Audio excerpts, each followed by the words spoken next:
First things first, this has been talked about for, I want to say, definitely over a month. What up, gang? Oak in the building. We've been discussing in the unofficial Discord for the Godzilla card game that a tier list for all the cards should be definitely considered. And then going forward, now that we are officially in set 2 now, yes, we're finally there. I think it would be kind of neat to kind of put together a list. Now, granted, I'm not in the camp of thinking that what I make would be perfect. I'm honestly just gonna be going off of like my personal experience with a lot of these cards, and then plus how I feel they are as is. And then if there's anyone that's here with me live doing this right on Twitch, obviously y'all have input as well, and then we can kind of go back and forth. But hopefully it doesn't take too long, because again, like I said, I do have a lot of other things that I would love to get to on today's stream. Excellent background noise, appreciate that, Spud. All right, so first things first. So what's gonna be, I guess we can say, interesting is that there's no way to zoom in on this unless I would manually like do one of these, which kind of helps a little bit. But like if I click the card, you know, like we can just drag it in there and we don't, you know what I'm saying? I know we don't have batteries. We don't have batteries. So you're gonna have to deal with the chirping in the background. So my apologies, but yeah. So I guess what I could do just to make this a little bit better is I'm gonna pull up Hollow Horde, which is a really nice tool that, for those that are not aware of it, Hollow Horde is an app. It's like a website that is basically like a card tracker.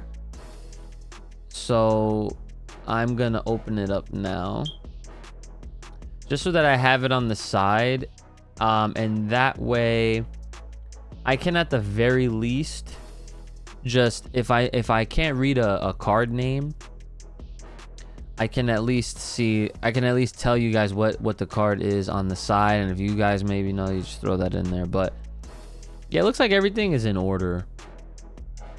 So, and I guess I should also add that just based off of what we're working with here, these are all the cards like I mentioned, and I'm gonna have, I'll show you guys real quick right here.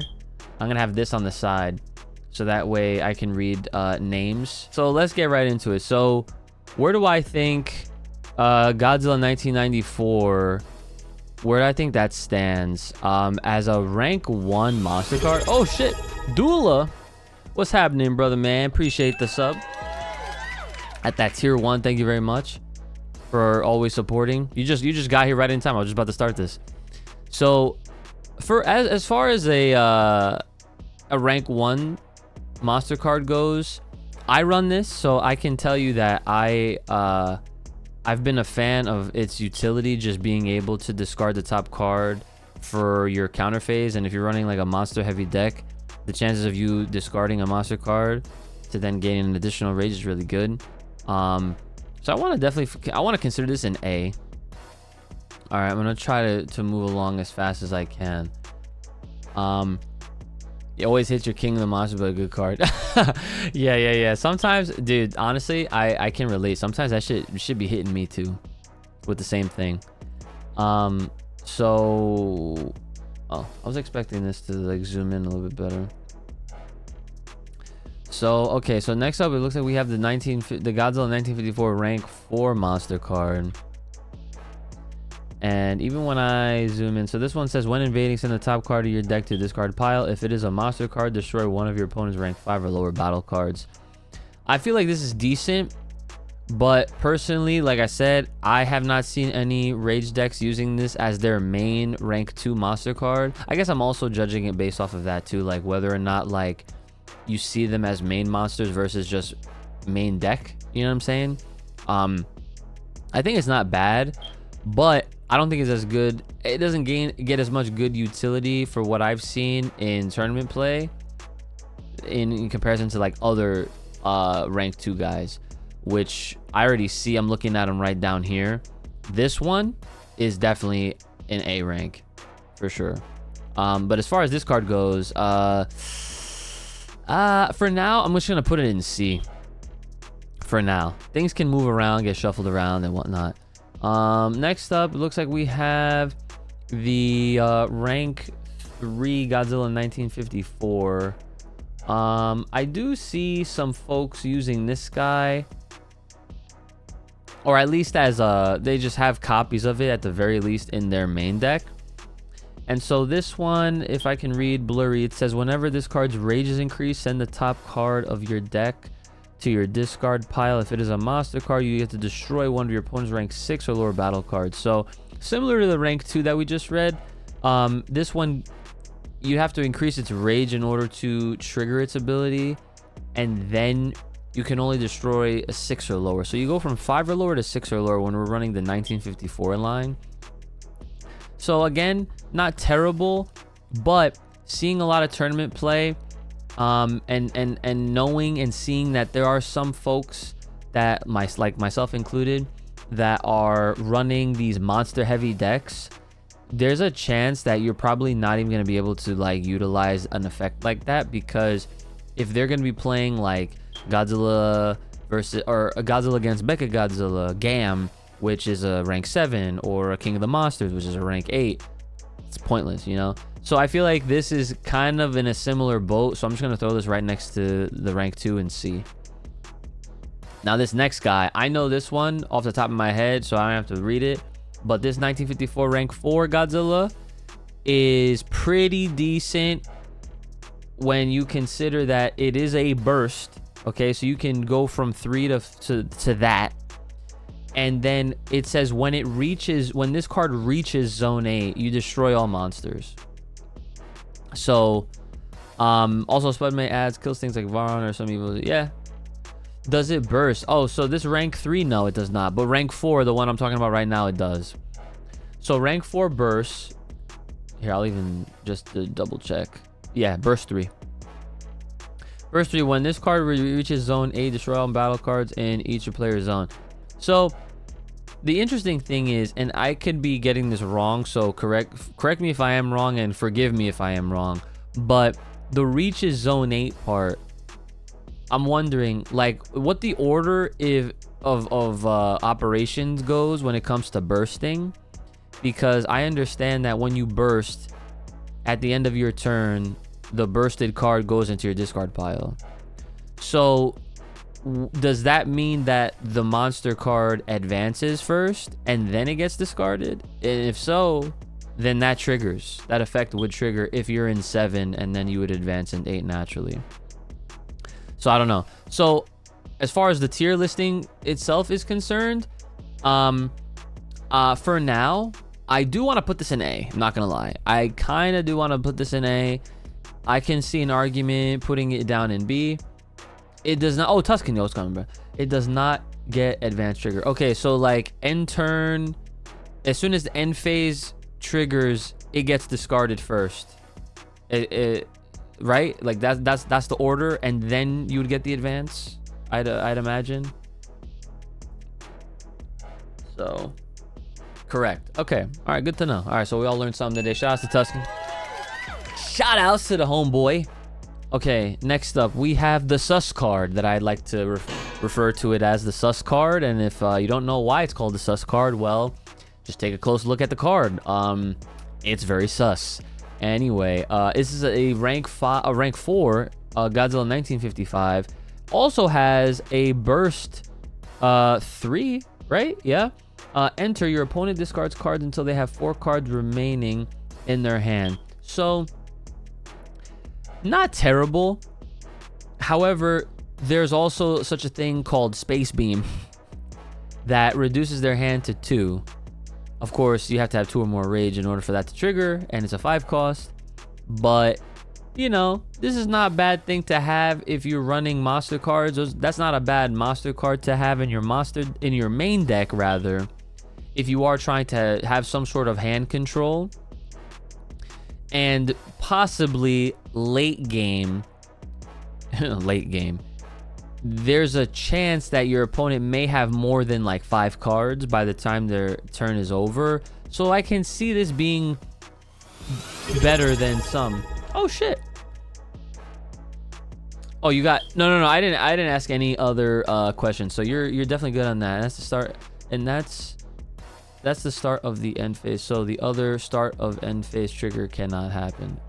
Oh, interesting. Okay. Well, also thank you for the Prime sub, dude. I appreciate that very much. You're currently on a 2-month streak. Okay. Okay. Shout outs. All right. So as far as this ranking goes, I'm like in the middle between C and B. I do like the hand control, and I do like how it has burst. So I'm gonna put it in B for now, but I can, if people want to dispute this, I would not be opposed to that as well. B for he said B for back shots. That's funny. Yep, definitely B for back shots, because like I said, the card is the sus card, guys. You just look at the card. Just look up Godzilla 1955 rank 4, right? Okay, so next up we have the Godzilla 1974 rank 3. Now this is a 2-step, okay? Now whenever you see a card with 2-step, you always have to ask, why is this a 2-step? What is it doing? What is it providing that would force the game to, in a way, neutralize it in its own balanced way, if you will? Because I really do like how the Godzilla card game has that implemented into itself, because that really makes people more focused and locked in on a certain, you know, number of cards, because they can only have up to 10. So this one says, so on your opponent's turn, at the beginning of your counter phase, or at the beginning of the counter phase, destroy all your opponent's rank 5 or lower battle cards in the same column as this card. So this is very control-y. I can tell you right now that is absolutely why this is a 2-step, but the fact that it's only triggering or targeting rank 5 or lower battle cards, so you're shooting the Mecha Godzillas, you're shooting the Varons, you're shooting anything lower than those guys. I can see why that's as good as it could be at 23,000 threat as well. It's pretty strong, and it's control-y because it forces your opponent to try not to play in that column that it's residing in. So anti-Condor, but Condor in yeah. So but yeah, so yeah, I can understand why anyone would maybe want to run this. I think I actually might run this in my monster deck, if I'm not mistaken. I think I do actually, but like I said, like that, the rank 5 or lower is kind of because it doesn't, if it was like it destroys any monster in the column, the same column as this, then I can totally vouch for this being like even A tier. I will put this in B for now. Okay, next we have the Godzilla, what is that, 1975, another burst one. Okay, I gotta go faster with this because we're gonna be here all night if I keep this pace up. So when this card destroys your, this is when invading. When this card destroys your battle card, reduce your opponent's rage by 2, and it's a burst 3, so it's not bad. Definitely not bad, and it's a 1-step, 34,000 threat level. Yeah, that's a very good card. I would argue this to be an A. Not gonna lie, I kind of like this in A. You think this would be S plus? This one right here? Yo, what's up, babe? There's an argument for this to be an S tier? Really? I'm definitely up for hearing why, if that's what you meant. But for the sake of moving on, I'm gonna just continue. Okay. Oh no, the stage 3. Oh, this guy? Okay.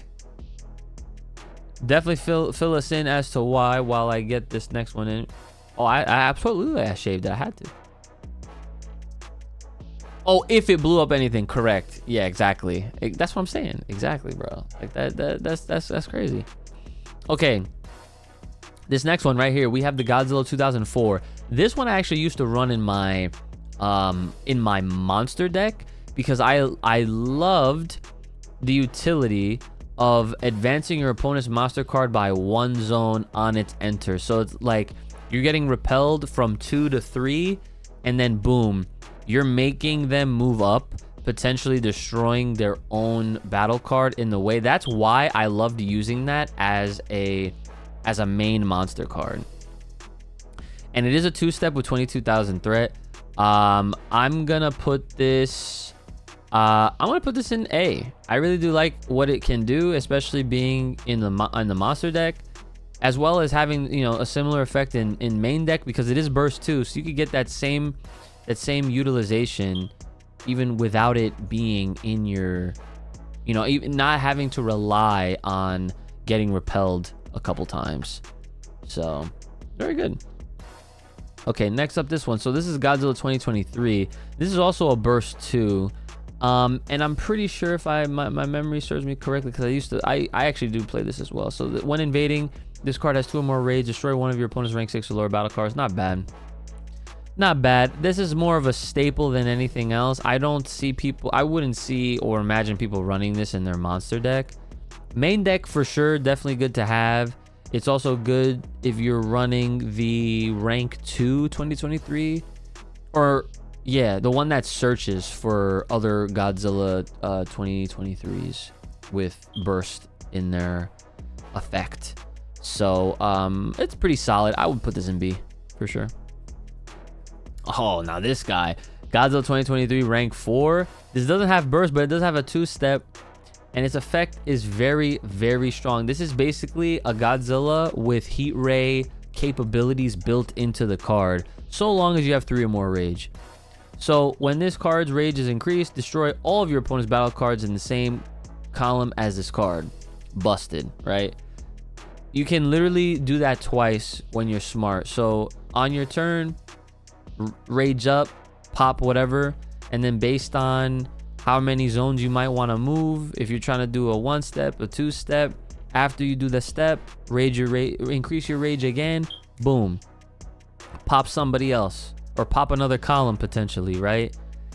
And then on your opponent's turn at the beginning of the counter phase, if this card has 3 or more rage, you destroy all of your opponent's battle cards in the same column as this card. So this, again, similarly to this rank 3 that has that similar effect, except it only targets 5 or lower, this guy appropriately targets anybody that's in the same column, doesn't matter who.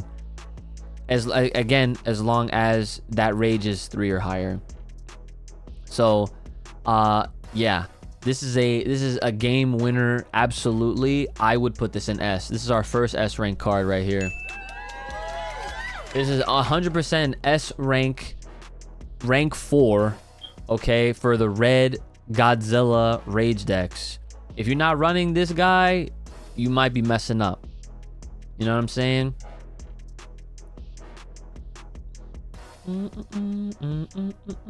All right, so next up we have, now we're getting into the Fest, the Godzilla Fest. So Fest is short for festival, for those that didn't know. I actually didn't know this until I put 2 and 2 together, and when they had the Godzilla, the G Fest in Japan, of course, I learned this, that the G Fest features like a new Suitmation Godzilla short film, which is actually really cool. So these cards are based off of, their screenshots, of course, from those short films. So that's why they call Fest Godzilla. It's short for Festival Godzilla. It's like basically G Fest. They should also could call them that too. It'd be a lot of G in the title, right? Godzilla, G Fest Godzilla. Well, either way, so Fest Godzilla. So I remember actually trying to run this, and it's okay, but it's very weak. It's at 4,000 threat, and when this card advances into the same column as your opponent's monster card, you just advance your opponent's monster card by 1 zone. So if you're trying to really push things along, yeah, it can definitely be very good. So like I said, I've tried playing this before. It's not bad, but again, it's very weak. And you know, I feel like not a lot of times you would really be able to take advantage of what it's able to pull off. So it's good. It is good for like Ghidorah decks, but you want to replace it with another stage 1 when you can, in my opinion. Yeah, I 100% agree. Like, this will probably end up getting stacked on and turned into something else. So yeah, and exactly, that's the other thing I was gonna point out is, like, realistically in a match you would probably only get 1 push out of this. And this is also one of those cards that I feel like really takes advantage of its own effect when you go second, because then you get to see, like, oh, did my opponent do a 2-step? Did they do a 1-step? Or did they not invade manually and they just did the advance at the end of their turn and now they're just in 2? So then, you know, you really want to take advantage. It's like, okay, let's say they did a 1-step, I'll do a 1-step, then I'll put them in 3, and then at that point, now my options are opened a little bit, so I can play 3 cost cards, possibly like Mega Godzilla, possibly Kamacuras, Kumonga, like any of these lower cost guys, Anguirus, you know what I'm saying? Like, potential. But you know, you can, and you could also throw in a Godzilla landing too. So yeah, there's some combo potential, but it's very techy, I feel like. So I will put this in C. I'm definitely gonna put this in C. I would argue maybe D, but I won't go that far. So the next one, this is another Godzilla Fest Godzilla that is rank 2, has 13,000 counter power or threat level, excuse me. And at the beginning of your end phase, if this card invaded this turn, advance your opponent's monster card by 1 zone. So again, I haven't personally tried I haven't personally tried running a full-on Fest main monster deck, but I could see how it could be dangerous, but I feel like it's a double-edged sword in a way, you know what I'm saying? But I do think this was better than the rank 1, I will say. So I'll put this above that one in C. Oh, you call it the Fun Fest. You run that rank 1 in your red rage. That's what's up. Kind of flipping the zones in your head wrong. I do it a lot with him because you don't follow your opponent. You tend to cross them at 3.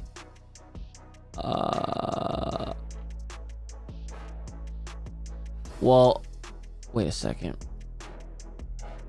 Well, wait a minute, because it says, yeah, when it advances into the same column as your opponent's monster. So it's like,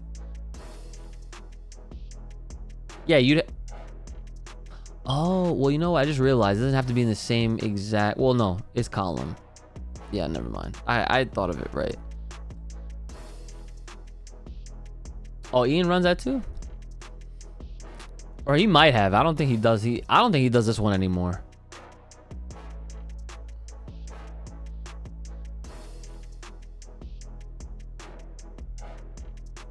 Well, yeah, no. Oh, see, I see.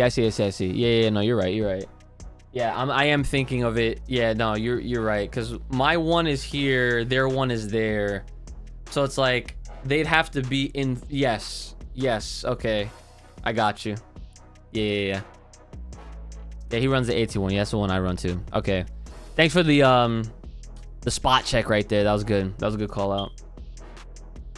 All right, so next up we have the Godzilla Fest Godzilla for rank 3. Okay, now this one has burst, so it's not bad. So we'll start with that. It has burst. It's burst 2. Enter. If you have 4 or more battle cards in your zones, reduce your opponent's rage by 1. So again, this is one that really relies on you to actually play battle cards. If you're playing a red rage deck, you're probably not playing all that many battle cards. So I could see this one not necessarily being that great, and it's on the weaker side, I should say. So I guess the Fest Godzilla themed decks really rely on you to actually play battle cards. So yeah, this one's not that great, I'm not gonna lie. I would probably put this in C. Definitely put this in C. I haven't really seen so far. We have not gotten to any cards that I feel like are so bad they're like a D. Like, I'm looking at D as trash pretty much. Okay, next we have the Godzilla Fest Godzilla rank 4, and this one says opponent's turn, awakening 4. So you need to be in 4 or higher for this effect to even resolve. Okay, if you have 2 or more battle cards in your zones, all your opponents rank 5 or lower battle cards cannot engage with this card. So that means that your Mothras that are 5 or less, your larvas, anything that's 5 or less, you know, Titanosaurus, Mechagodzilla, Anguirus, all these guys, their counter power will not contribute to the total combat power that is needed to push or challenge that threat level. Oh yeah, Condor as well. Yup, Varan. So that's not terrible actually. That's pretty nice. It's helpful to keep you afloat, but that does not help when it comes down to anything that's 6 or higher. So it's like Hedera, nope. Jet Jaguar, nope. Manila, nope. King Caesar, nope. Gam, nope. King of the Monsters, nope. Like, those are all guys that, like, nah, they're not being touched by this rank 4. So I would put this above this.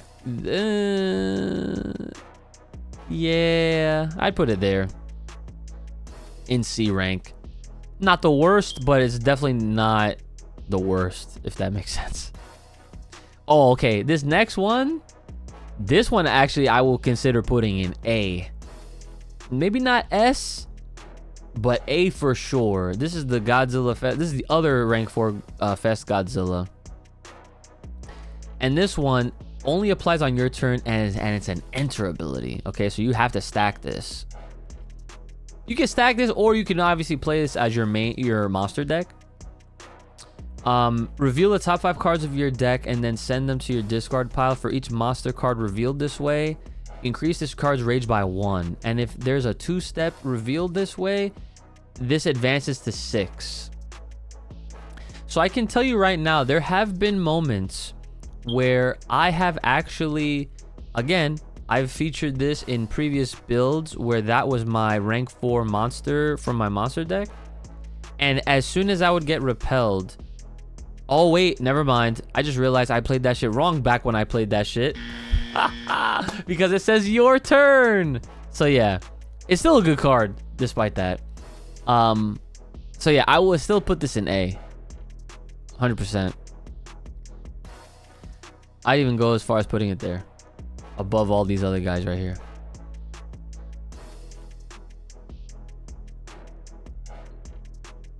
Yeah, so that's a very good one. All right, so now we're finally out of the monster realm for now. Oh damn, I'm gonna have to call myself out really quick because I just noticed now that we're getting like down to the red weeds, that this tier list actually does feature the starter deck card. So shout outs to Tuscan putting all the cards in there. I thought that this was just going to be like a set 1 booster stuff, but nope. I recognize the starter deck guys. All right, so we have Ebida. This is a rank 1, has no effect. It's just a rank 1 with 1,000. Well, it's very weak. It's 1. Yeah, unless you're going for like early counters, I'm not gonna lie, you should, yeah, if you, whenever you can, no rush, definitely add set 2 for the tier list, a separate one of course. As far as Ebida is concerned, guys, 2004 Ebida, I'm gonna put him in D. This is our first D card, guys. Sorry to do it to him, but I mean, it is what it is. Okay, Next we have Kumonga. From what I remember, I'm pretty sure Kumonga, as long as you're in zone 8, yeah, he gets an additional 3,000 counter power, which makes him a 4K, which is not terrible, especially for being a 2 cost. So it's very good. How am I making a tier list? Well, if you paid attention to my notifications, but this is a set 1 tier list, so it's nothing to do with set 2, bro. That's why. And plus, I've been talking about doing this for months. So yeah, I'm gonna put Kumonga. Honestly, I think he's like a B rank card. I'm not even gonna lie. Yeah, this is a send off to set 1, exactly. You got it. Cause he's like that. Cause I can tell you right now, I lost to not to Kumonga, but Kumonga helped with beating me in the tournament setting. So definitely contributed. Now, also similarly, Mechagodzilla 1974, rank 3. This is an Awakening 4, I believe. Yes.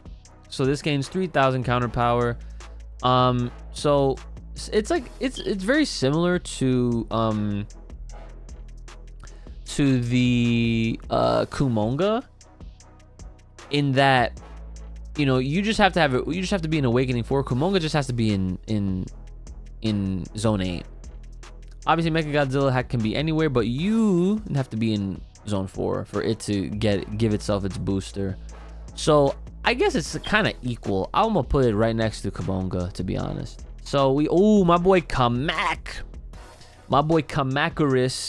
So I used to run Kamacuris, and he was actually really fun. If you like cycling through your deck that, you know, isn't so monster rage heavy, there's another way to do it, and that's by playing Kamacuris. Now, the unfortunate thing is you can't really do it so early unless you are absolutely trying to like rush through. So, perfect example. You'd have to do like, in order to get to the Kamak, because you have to be Awakening 6. That's the only downside. It is a 3 cost. So enter, when you play it from your hand, you get to search for up to 2 Kamacuris from your deck, and you just play them in any open zones, which is pretty dope. So I will say Kamacuris definitely B. I love me some Kamacuris action. I used to run Kamacuris. It was pretty fun back when I used to run them. Next we have Anguirus, another rank 3, and I believe, well, let me see, I forget what Anguirus does. Anguirus says if this card is in zone 8, whenever your monster card invades, you may reduce its rage by 1 to search your deck for up to 1 monster card with burst, reveal it and add it to your hand, then shuffle your deck. So I can see this being okay. I personally have never seen anyone use Anguirus, but if you're running a rage heavy deck and for whatever reason you're trying to get more search ability out of your deck outside of just raging all the time, then you drop your Anguirus down, then you're able to afford, you know, doing a rage or like you know, reducing your rage, but your monster also has to invade. And this has to be in zone 8. So it's like very conditional, funny enough. So, and it only has 2,000 counter power. So, I mean, I guess it's not the worst, but I feel like the fact that you have to invade in order, you have to be in zone 8 and then you have to invade to trigger this. And then you get to reduce your rate. So it's like you have to have 3 conditions met in order for you to just get a card with burst to put in your hand. So like maybe it's underutilized, maybe. Like I can, like, saying this out loud is making me imagine like a rage heavy deck running Anguirus to help with drawing more cards. You know, like I could see that being a thing, which I'm actually slightly interested in maybe trying to run a deck with some Anguirus action in there. Yeah, he nets you 1 card, which is all right. So it's like you're getting an additional one. So like, let's say an ideal move, it's like you start with 5, right? You draw, you have 6 now. Let's say for argument's sake, you have in that hand, let's say you have a space beam, right? Or no, I'm sorry, heat ray charge. So you can play the heat ray charge, you draw 2 cards. Now you got 8 cards, right? So now let's say it's like, okay, your zone 8 is empty. I'm gonna put Anguirus down in 8. Then I'm gonna use one of those cards in my hand to invade. But before all that, I'm just gonna rage all the monster cards, so then I can really take advantage of his effect.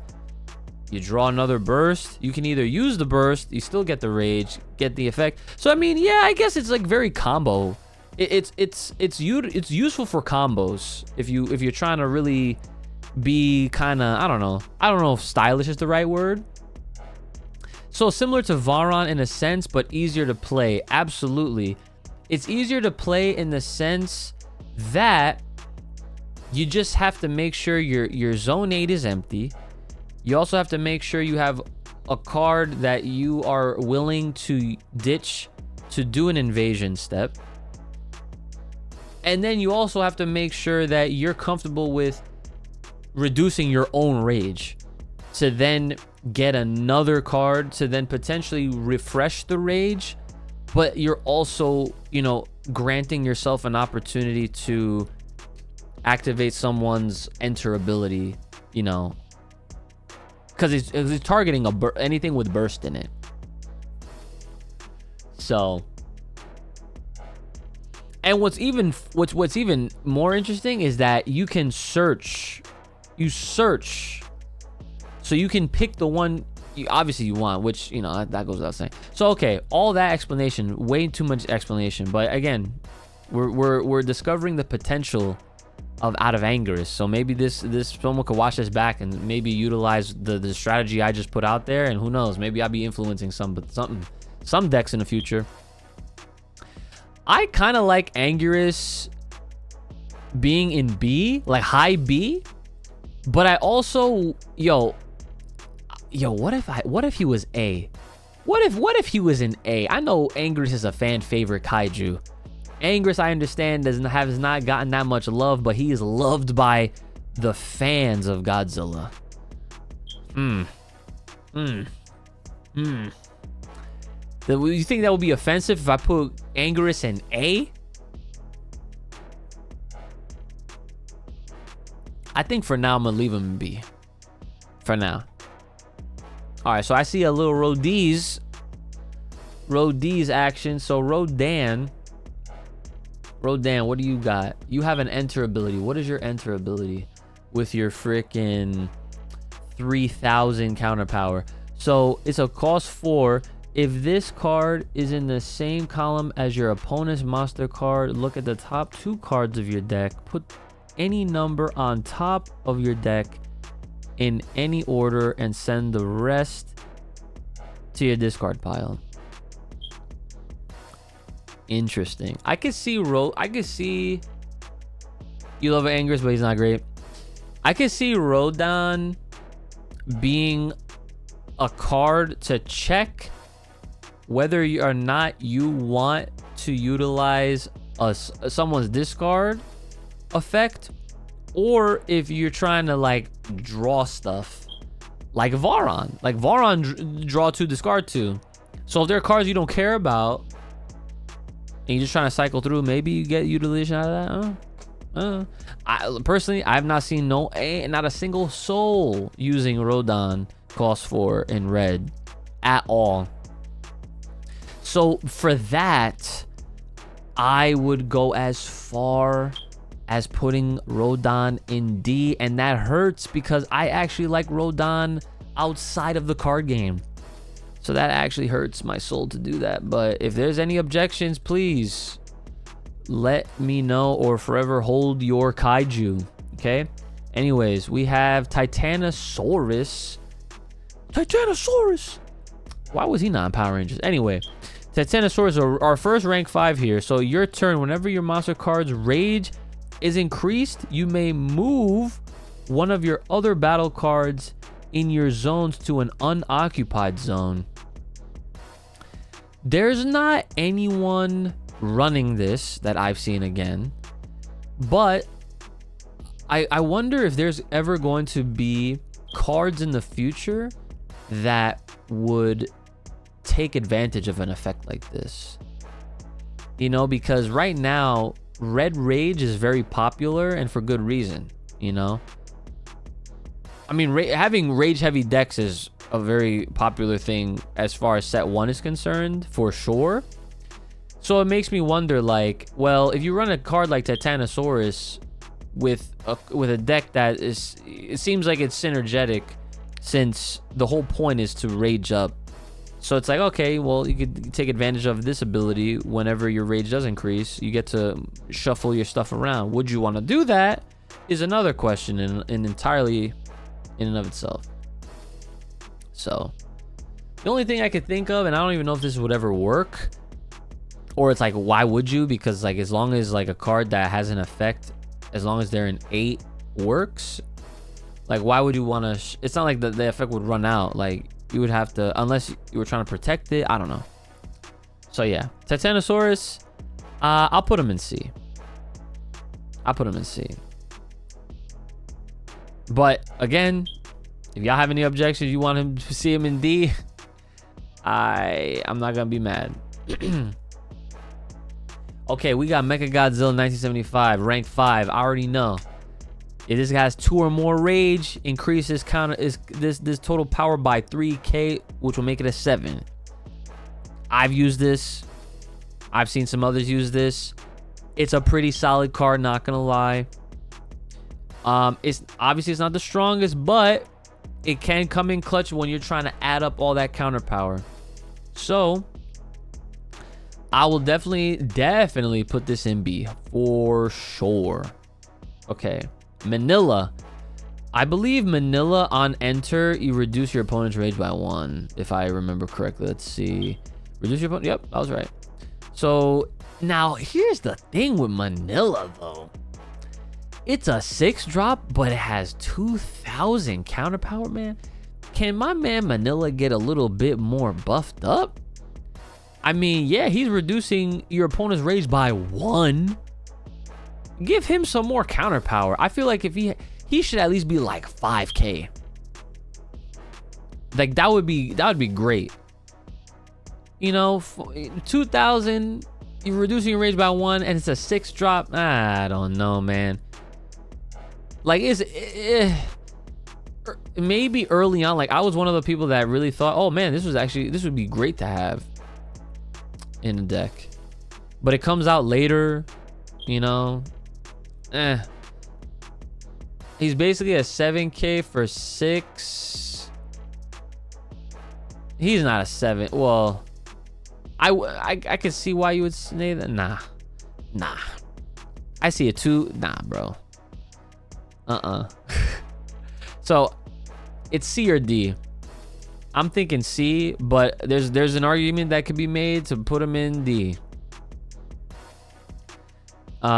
We have King Caesar. Oh, Tuscan says straight up D. If anyone wants to agree with Tuscan on that D rank, I'll throw him in D. All right, next we got King Caesar.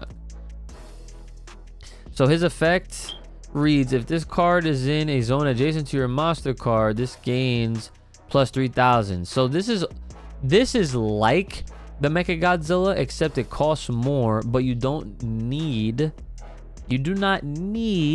to have it.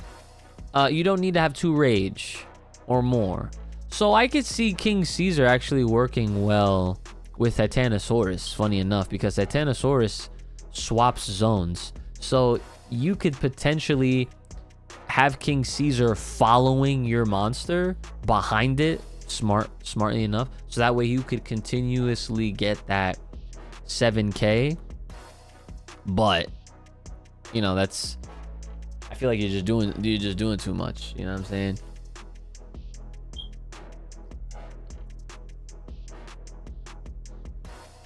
Yeah, you agree with D? All right. Manila's going to D. Get a drop. As far as King Caesar goes, I'm going to put him in C. Right next to Titanosaurus. Just because I feel like they just work together.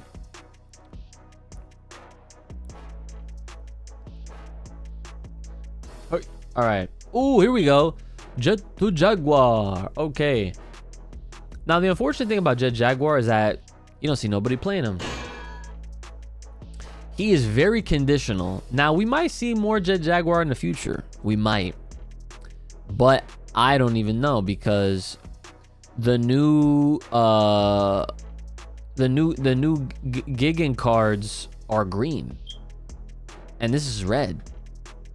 So it kind of asked out there. So he says at the beginning of your counter phase, you may place one card with both Gigan and Fest from your discard pile under this card. And if there's a card under this card gains 5,000 counter power. So Jet Jaguar could potentially have 12k maxed, which is not bad. It's very good, but it is a 7-drop. And, you know, why would you run this conditional Jet Jaguar when you could literally run Hedera? You know what I'm saying? Hedera virtually costs less than what it's actually valued at. So for the sake of Jet Jaguar, let's, you know, just stay on track here. I'm gonna put him in C, which hurts. Which hurts. I wish he was better as far as like not being so conditional. I mean, I guess you could you know what? I think technically if you really wanted to, you could treat Jet Jaguar similarly to how you would treat Gam. You know, but Gam is obviously seen as a better card because it's white. It can go into anything. It's also sharing the same 7 cost value. However, you have to just invade once to then selectively trigger its effect, because you may put a monster card under it if it doesn't have one to then reduce your opponent's rage to 0, which is literally so much more important than just having more counter power. But, you know, I guess everything is conditional at that point. So I just think Gam is way better as a 7-drop. But yeah, Jet Jaguar. If anyone has anything to add about Jet Jaguar being like, you know, better than how I'm making it sound, like at least higher rank, like maybe C is too low. Maybe I could see an argument having him be in B. But again, like just off of looking at decks and like, you know, tournament placements, ain't nobody running Jet Jaguar. Like I have not seen the deck that runs Jet Jaguar, bro, which is a shame, but it is what it is. You know, we're trying to win. So for now, he's staying in C. Okay. Next, we have Hedera. I was already talking about Hedera. So off the top of my head, because I used to run Hedera, Hedera is another great card. 2-step, starts at 7k, just like with Jet Jaguar. But the only difference is that for every battle card that you have in your zones, you reduce its cost by that many battle cards. So if you have 3 battle cards, this is a 5 cost. You could potentially play Hedera early. You know what I'm saying? And that's 7k. That's a lot of power. So I'm putting Hedera in A, bro. 100%. 100%. Next. Okay, we have our first strategy card here so far in the stream. This is Godzilla vs. Mechagodzilla, the 2-drop strat. Okay. So this says, okay, all of your opponents rank, what is that? 3 or lower battle cards, is that right? All your opponents rank 3 or lower battle cards cannot engage with your monster card. Yeah. So if you're trying to protect yourself early game from anything that they might be playing that's weak, of course contributing to their total counter power, yeah, I can see this being decent, but again, you do not see this ever being used ever. This is one of those strategy cards that is literally like maybe early deck building phase. You might have considered this something viable when you were just learning how to play the game. Personally, I think this is a D rank card. No one uses it. You never see it. You know, like, like the only argument I could see this having is if like you were to be playing in a specific format where you only could play like low rank battle cards and whatnot, and there was a limit to how many like you'd have to be so conditional to make this work and make it good, and for that it's not. Next we have Unthinkable Destruction. Okay, I'm waiting this. I don't know what the heck happened here. There we go, it's loading. Okay, here we go, we're back.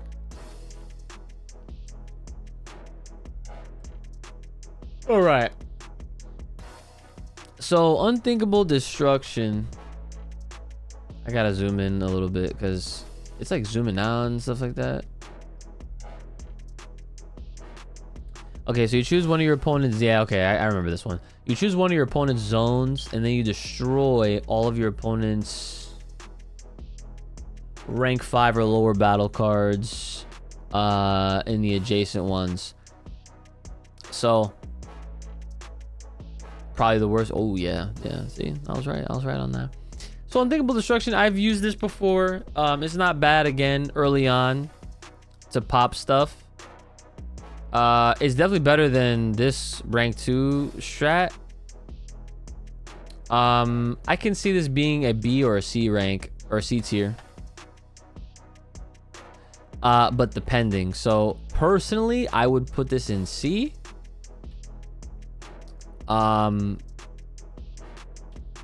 Yeah, I think C is fair, but if there's an argument to be had about putting it higher in like B or something, then sure. Okay, Godzilla Landing, this is an A rank card, bro. I can argue Godzilla Landing, I can see that shit being a S rank considered card, but nah, like advancing your opponent's monster by 1 at a 3 cost, which means that you could pretty much just drop this early game. Very strong card, and it's a 1-step too, so it's like you can run 4 copies of this if you really wanted to, which would not be a terrible thing, because that could potentially set you up to just win.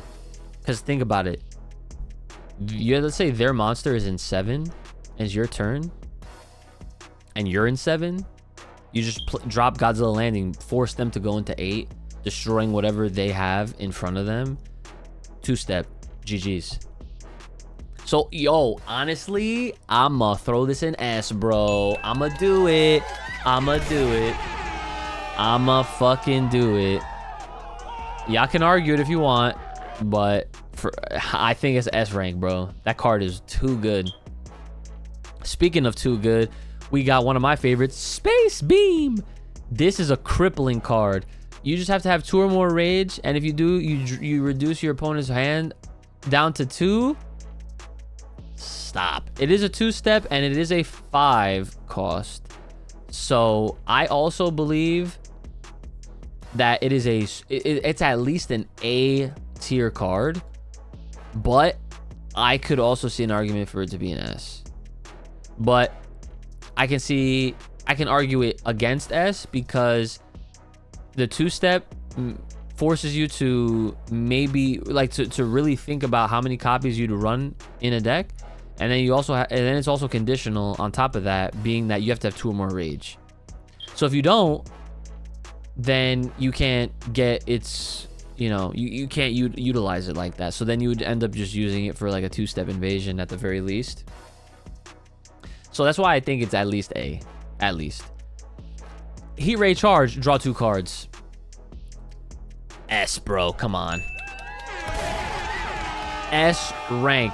Listen, any game that has Pot of Greed in there is busted. That's a great card. Final Showdown. So from my understanding, yeah. I play this right now. What am I saying? Final showdown reads, whenever, sorry. Oh, it's a little blurry. Hold on. I gotta load up the other one maybe.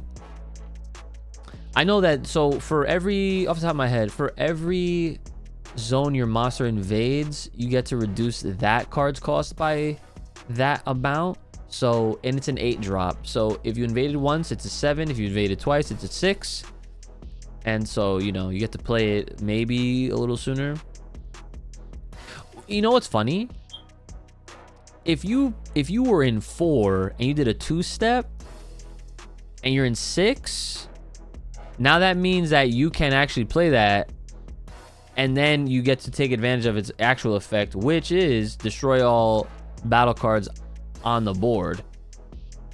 That's absolutely an A rank. I can see an argument being S rank. Okay. I could see that, but A. I think A is a fair.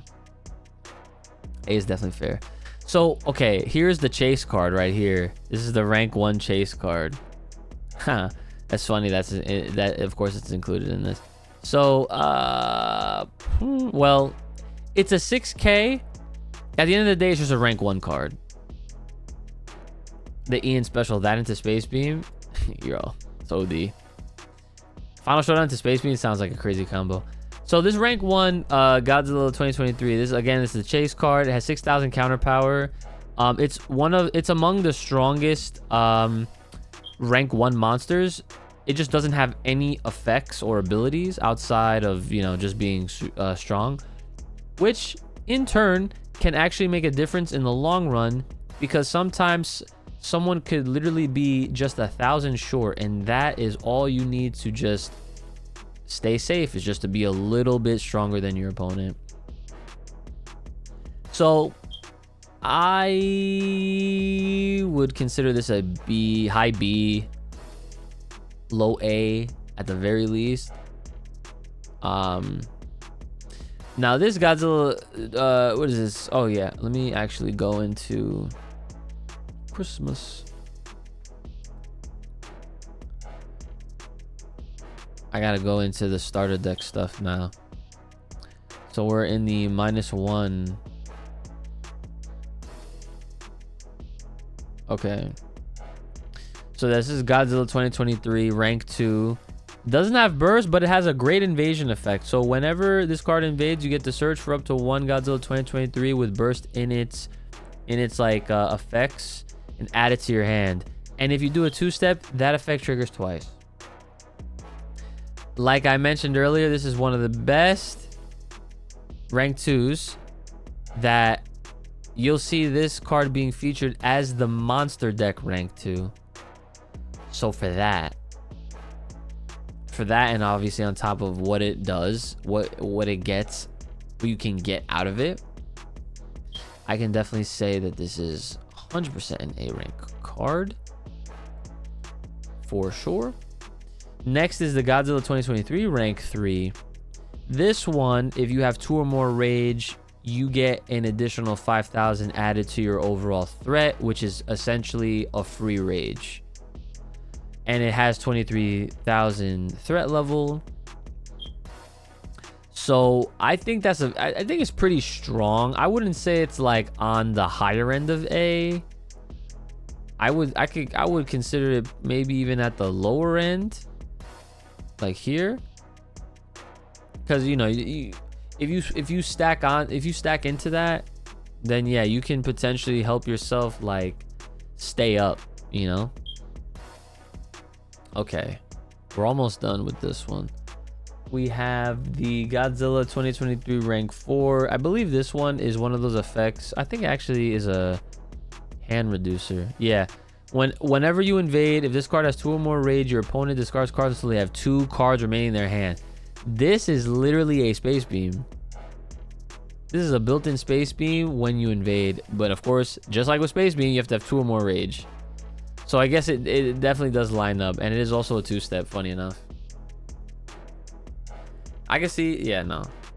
Imagine like no, if you ran like 2 copies of this, 2 copies of Space Beam, just to be a little bit more balanced.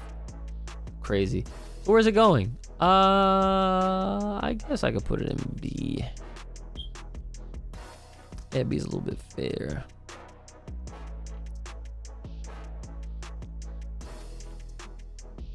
Okay, so this Godzilla 2023 right here, bro. This guy, I can tell you right now, is one of my wife's most hated cards. It's a burst 1, which means you get to do it at the beginning of the game. And on the enter, your opponent discards cards until they have 4. So you're already ripping their hand. This is an A. This is an A cut. This is an A drop, bro. Definitely A. Ooh, next we have the Godzilla 2023 as a rank 3 burst 2. Enter, destroy one of your opponent's rank 4 lowers. Not terrible. Definitely not terrible. 22,000 threat, pretty good. But again, like that late into the game, you might not even have to worry about there being rank 4s, because at that point you're probably dealing with Gams and King of the Monsters. So I could honestly B or C for me. I'm thinking low B, high C, so I'll put him like high C, like the drink, you know what I'm saying? Ooh, okay, now this Godzilla 2023, the rank 4, nah, this one's OD. I actually love this one a lot. This is one of my favorite ones. I was explaining this one earlier. It's and it's burst as well. 2-step, of course. Enter, destroy all battle cards in the same column as this. Can't go wrong with that. That's an immediate like sniper. So I am gonna put this in A for sure. Yeah, he's up there. He's definitely up there for me. All right, we got Shinsei Maruda, the small boat. Now, Shinsei Maru, what do you do again? You're a 2-drop. Wait.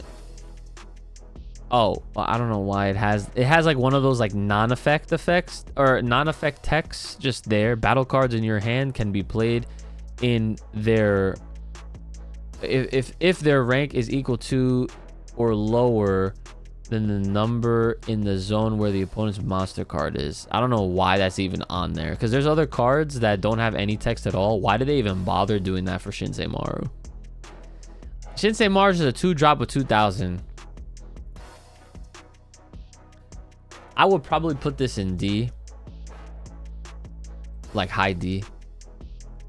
I saw they're making an avatar. Yes, I did see that too. I'm pretty hyped for it. I'm hyped they finally announced it. Hint, hint. I knew about it. Can't tell you who told me, but I've known about it for probably a little bit over a year now.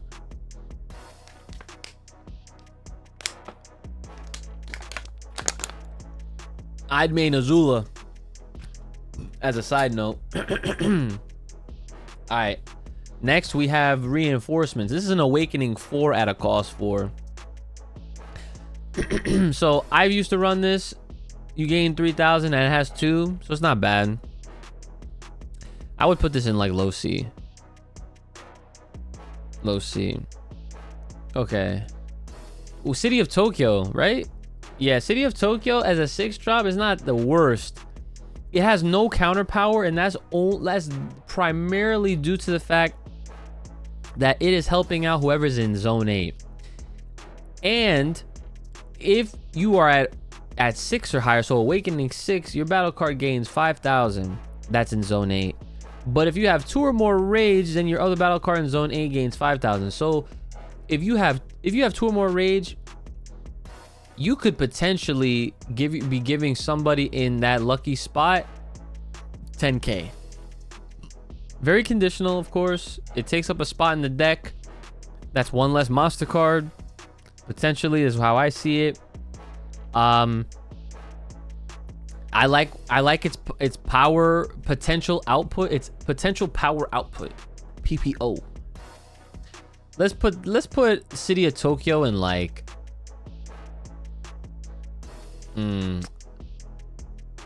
I want to put him in B. How good is Mogita? Is Mogita in the game? Am I bugging? I don't know. Nah, Mogita. I feel like I've possibly seen. If I'm not sure. Someone in chat's gonna have to help me with that one. But Mogita's in set 2. Okay, there it is. That's probably where I remember. Oh yeah. That's where I seen it. I don't remember what Mogita does. But yeah, as far as City of Tokyo goes, let me just like, I really love what it does, but it is pretty conditional. Like, you have to make sure you have someone in 8, and you have to make sure that you are at least in 6 or higher to take advantage of his Awakening 6, and as well as just having 2 or more rage, or else that first part doesn't even matter. You can still get the Awakening out of it, but then it's only 5,000. So it's like, I guess C, just because of how conditional it is, situational. Yeah, I think C is fair.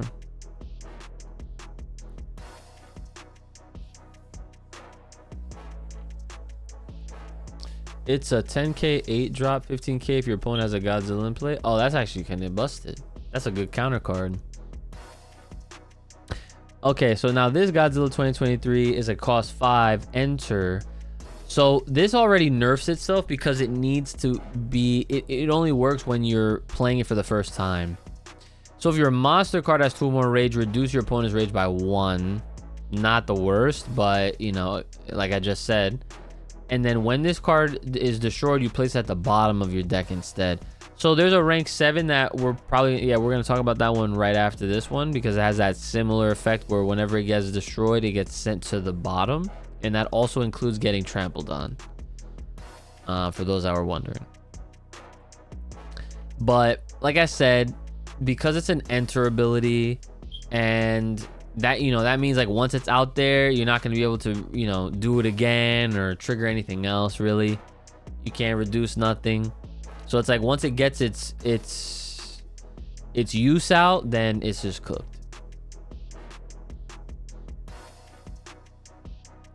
So I think I'll also put this in C. I do like it, but it's not strong enough in my opinion. Now the rank 7 though, the rank 7 version of this, at least with that card, is straight up, is just like, what do you say?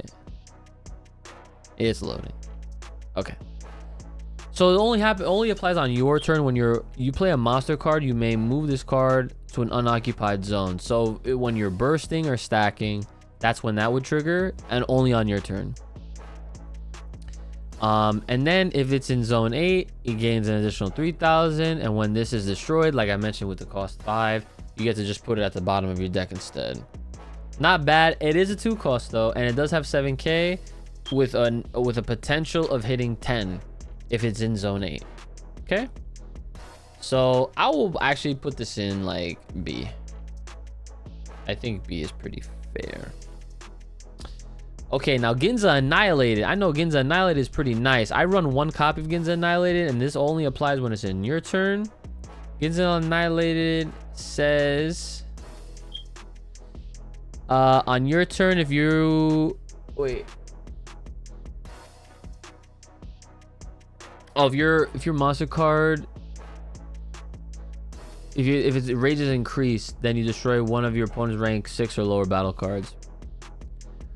So not terrible, but again, pretty situational, conditional. It really depends on if your opponent is actually playing battle cards. If they're not, then this is not going to target King of the Monsters or Gam. Food for thought. So as far as the ranking goes, I think Ginza Annihilated is in a good spot for, B looks good. Okay, now Godzilla emerges. I forget what it does off the top of my head, but it definitely involves rage. Here we go. If your monster card has 2 or more rage, it's like always with the 2 or more rage, bro. Search your deck for up to 1 battle card named Godzilla 2023. Play it, then shuffle. You know, that's actually not bad. Hey, yo, Tiggs, what's going on, bro? Yeah, that's not bad.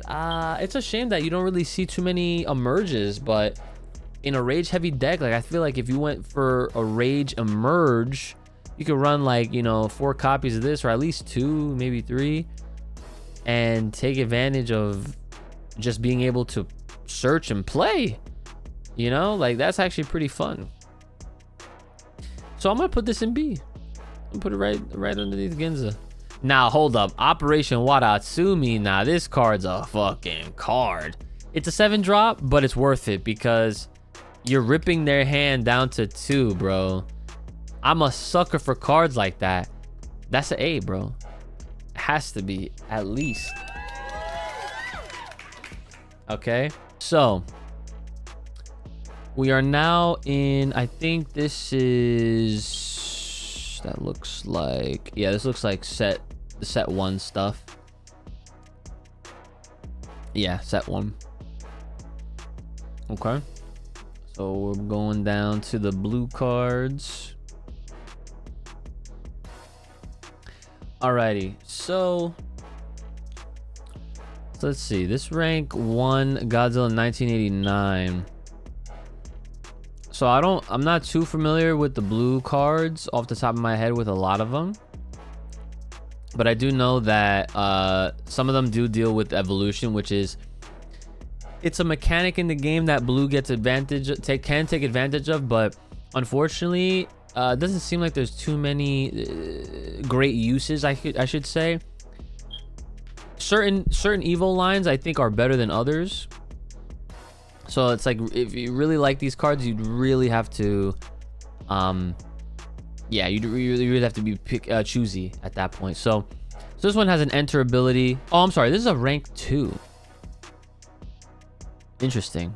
I guess the rank 1's coming later. Anyway, enter. Select 1 rank 4 lower battle card with evolution from your discard pile and play it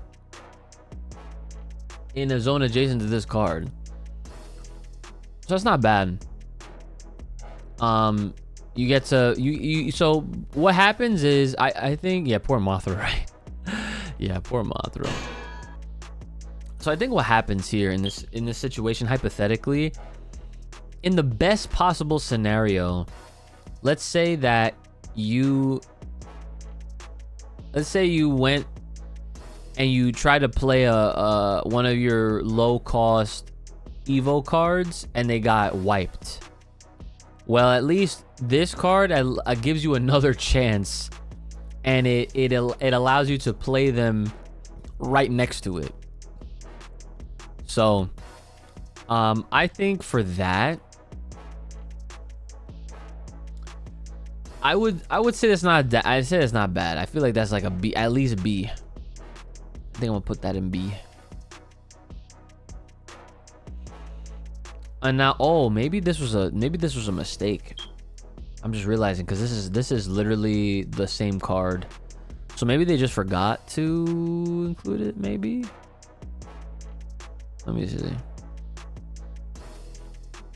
Well, you know what? Interestingly enough, the rank 1 isn't even on here either.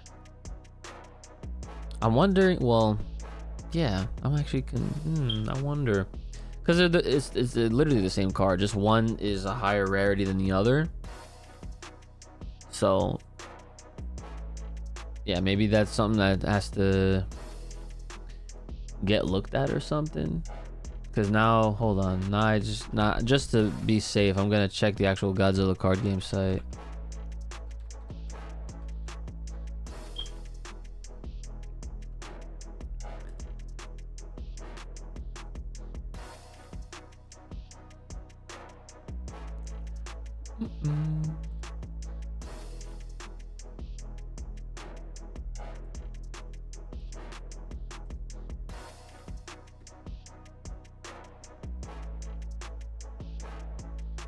Oh, actually, sorry.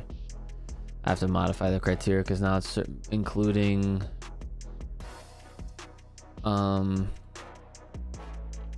set 2 now. Let's do rank 1 and let's do set 1.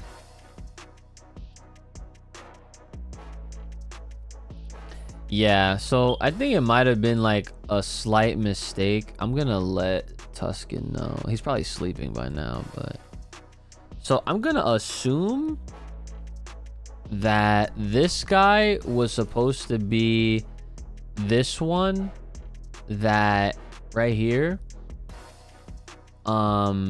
Yeah, I'm gonna assume that was this one. So this is a rank 1 that says when invading, you get to destroy one of your opponent's rank 4 or lower battle cards, which I think is really good.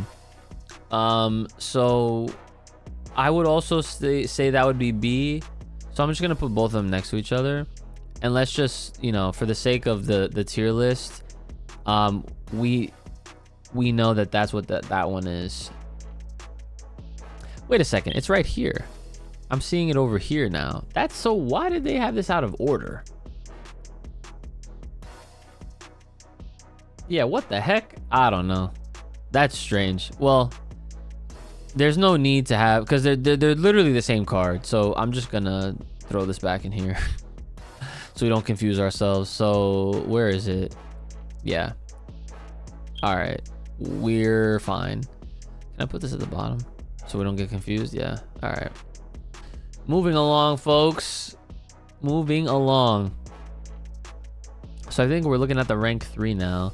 Yeah, so this says enter evolve all of your rank 4 or lower battle cards with evolution in zones adjacent to this card. So this Godzilla 1989, that's not terrible. If you, like I said, if you're really relying on them evolutions to get things going, that can be really good, because that's an instant evolution. The way evolution works, for those that might be watching this for the first time trying to get into Godzilla, is that the evolution mechanic requires the card that is going to go through the evolution to be on the field for like a turn. So that way, at the beginning of your new turn, after it's still there, assuming, that's when you're allowed to then say evolve, and then you search for the card in your deck. The unfortunate side of it is that if the card that you're trying to evolve into is already in your hand, you can't do it, which I think they should change, because that sucks. That's just me. I think that is terrible, and that's probably why a lot of people don't even care to try and make evolution work. So for this, I do like it in B. I think it's a B type card. I think it's pretty good.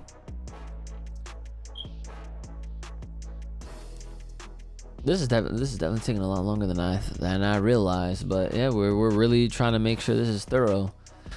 Okay. Oh, are we missing one? We might be missing one. I'm just browsing through this. Yeah, I think so. We are missing a card, because I'm seeing another rank 3 here. Yeah, that's definitely a rank 3. And I do not see it anywhere else in this list. Okay, well, no worries. I mean, that does suck, but it is what it is. So I guess we have to move on. All right, so what's this one then? So let me actually, hold on. Let me just make a note of that. So this is Godzilla 1989.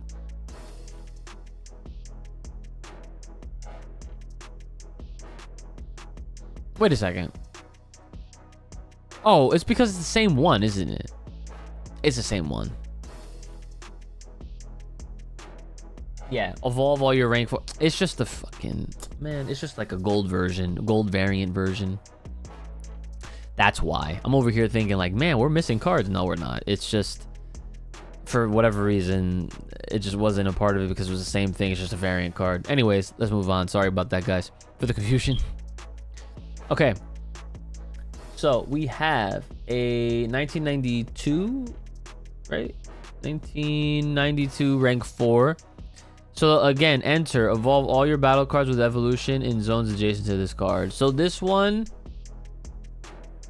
is directly saying you can evolve anything that's next to this. It's not held back by cost anymore because it's like late game. This is all or nothing, rank 4, boom.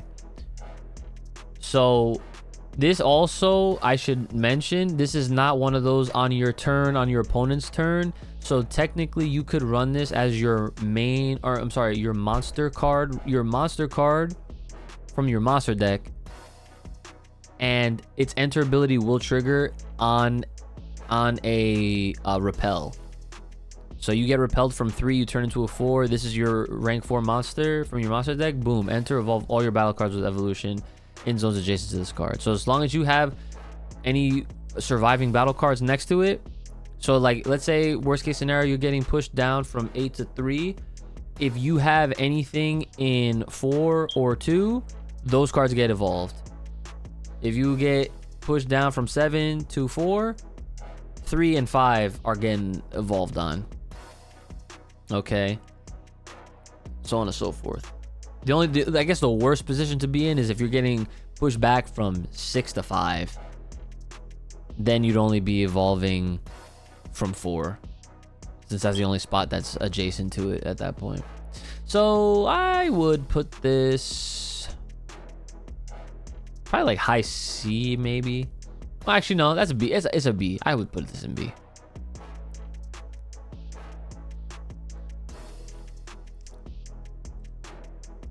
Okay.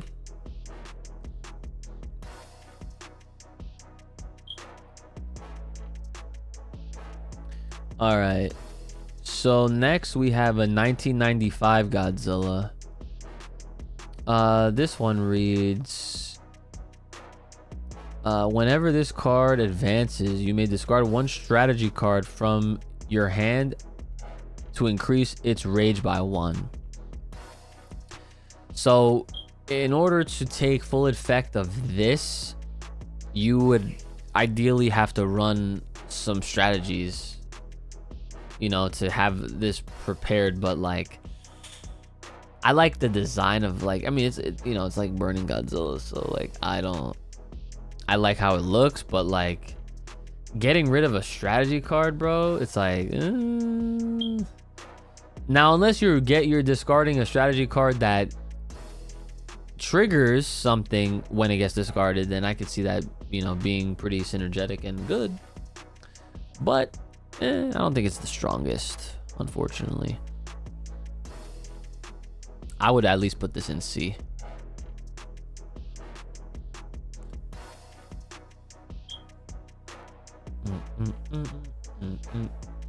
Okay, so this rank 4 1993 Godzilla. Let's see what it does.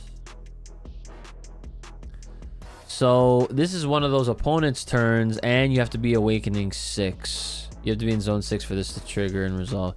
So this card cannot be countered by 50,000 or lower counter power. Instead, it only moves as though it were countered, which also then means you do not play the next monster card from your monster deck. And this is active if this card is in zone 6 or beyond. That's just explaining the awakening part. And the opponent's total counter power is 50,000 or lower. So I guess for the sake of the effect itself, like, so it has 34,000. So naturally, if your opponent had 34,000 and they go for the counter, they would just win. However, its effect states otherwise. In order to actually win, you would have to have 51,000. So you'd have to make sure that your combat power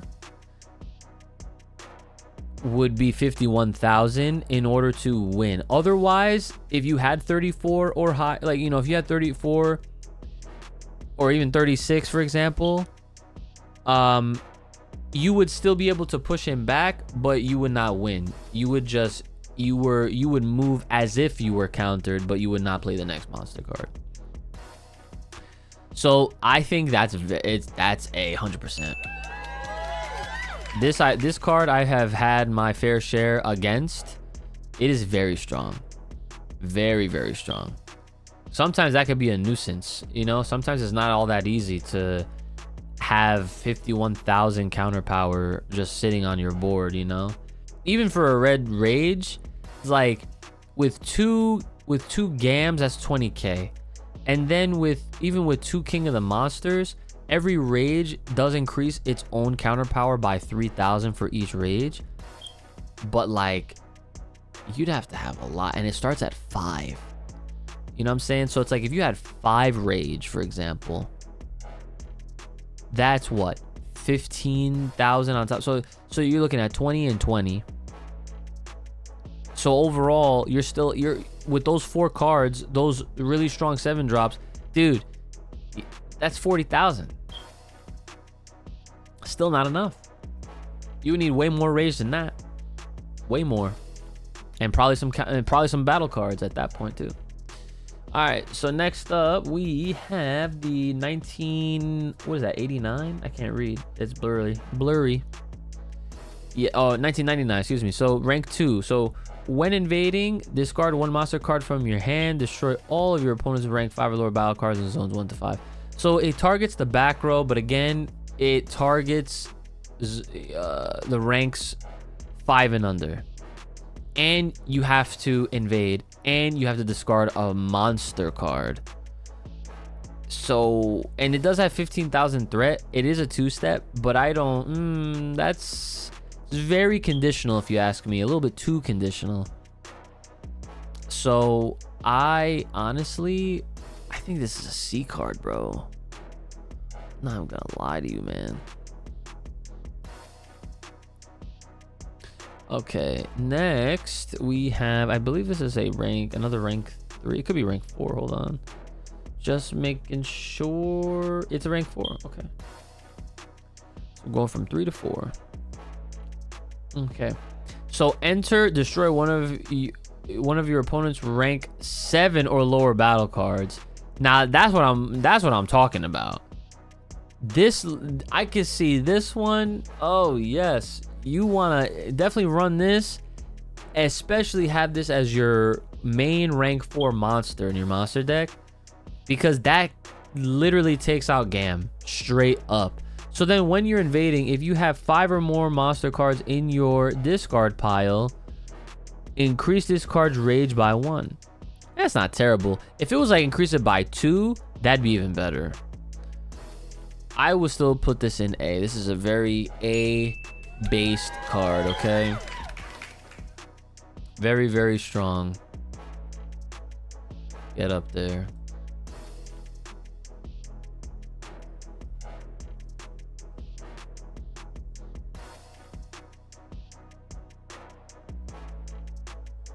I'm just making some adjustments over here real quick. All right. Yeah, that's fine. Okay, next we have I think this is another rank 3. Indeed it is. This is and it has like a really sick variant next to it. This is Godzilla 2000. So enter. If you have 5 or more monster cards in your discard pile, you may discard 1 card from your hand, reduce your opponent's rage by 1. If you have 5 or more monster cards in your discard pile, this card gains 10,000 threat level, which puts it at 28 by itself, which is actually really good. That's very good. I still don't like this whole, if this, but then this, then you get that type of effects. It's like, it's not enough that I have 5 monster cards in my discard pile. You know what I'm saying? Like, now you want me to discard a card from my hand on top of that? You know, just to reduce the rage by 1? Yes, that's like, it's good, but it's like it's like, damn, that's annoying.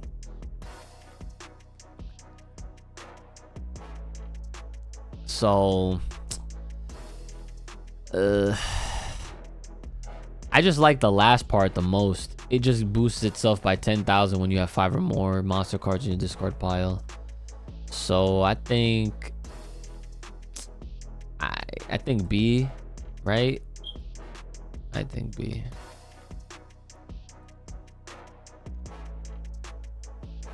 All right, we're almost there. Almost there. Okay, which one? Oh, this one. This is another rank 4 for Godzilla's 2000. Okay, so this is an Awakening 4 ability. So when you successfully counter your opponent's monster card, if you have 5 or more monster cards in your discard pile, destroy all of your opponent's rank 6 or lower battle cards. Damn, that's kind of rude.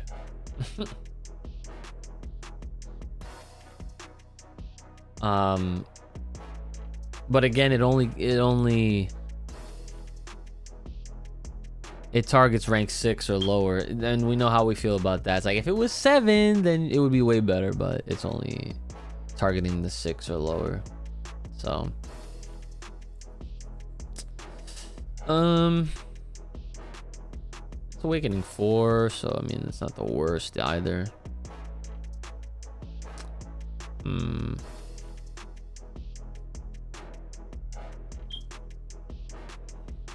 Where do I want to put this? I don't even know. I'm gonna put this in low B, like low B. Yeah. All right, we're finally getting into some of the actual battle cards here.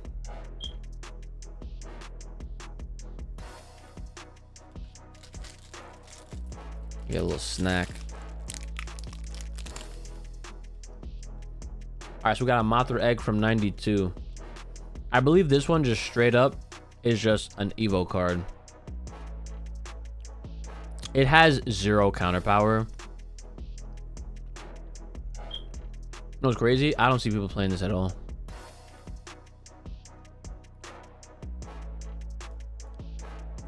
Low key, want to put it in D.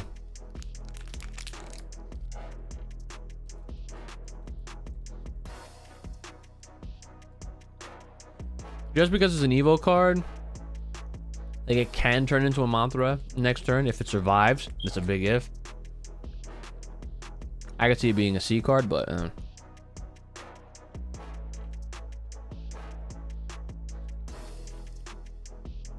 all right, Mega Nula. This has 1,000 and it costs 2. If this card is in the same column as your opponent's monster card and you have 2 or more battle cards in your zones, reduce your opponent's rage by 1. Oh, not bad early on, but still might not be enough. But if you play a bunch of them, maybe that could be good.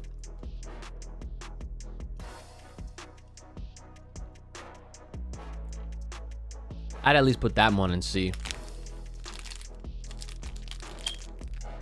It gets something pretty good.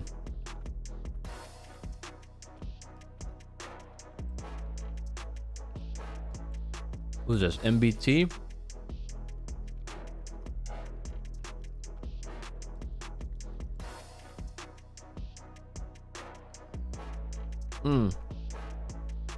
I forgot. So this MBT also is allowed to break, is a game breaking card. You're allowed to have as many copies of it in your deck as you want. And then Awakening 6, this card gains 3,000 counter power. And it starts out at 1. And it's a 3 cost. That's not bad at all. That's actually not bad at all. Low key, I think it's a B card, bro.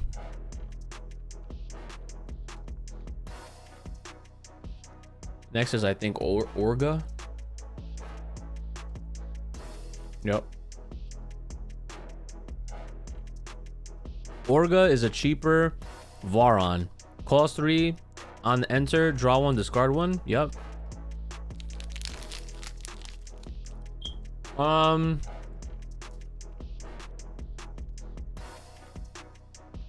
I think this is a C card.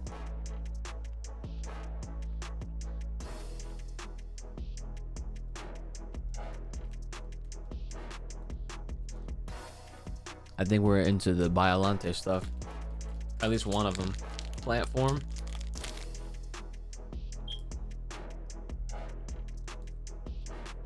Rose form, excuse me.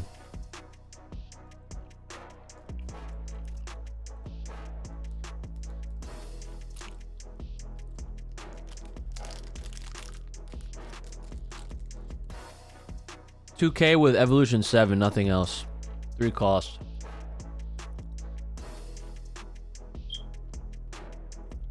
C, I guess. Arguably D.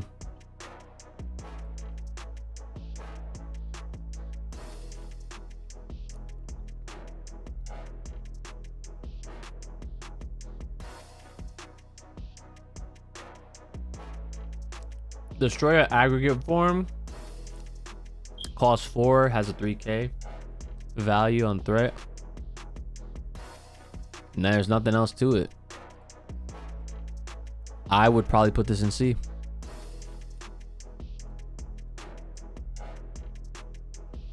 Yeah. Next we have a Mothra larva from 92. That's a rank 4. 2000 counter power.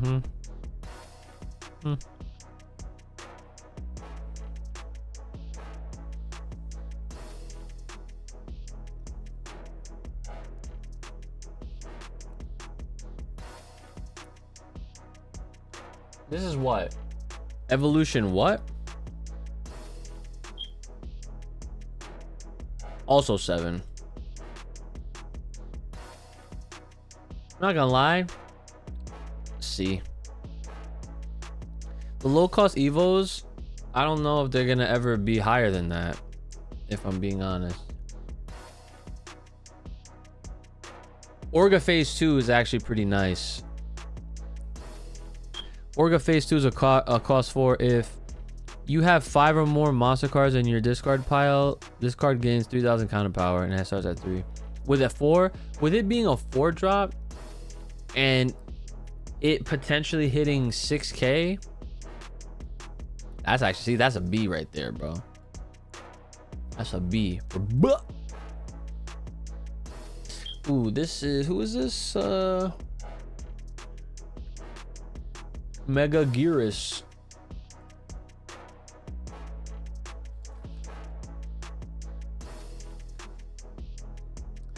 So this is an Awakening 4 2-step, 3000 counter power. If this card is in zone 1 to 5 and you have 5 or more monster cards in your discard pile, this card cannot be destroyed by your opponent's effects. Whoa, you know what? Oh, never mind. I was just about to say, you put that in 8 and it just protects itself from being hit by like heat ray or anything like that. Now it has to be in 1 to 5. So this is a purely back row card, which can suck, but I feel like its effect is still pretty strong. I'm gonna put it in B. I do think it is good.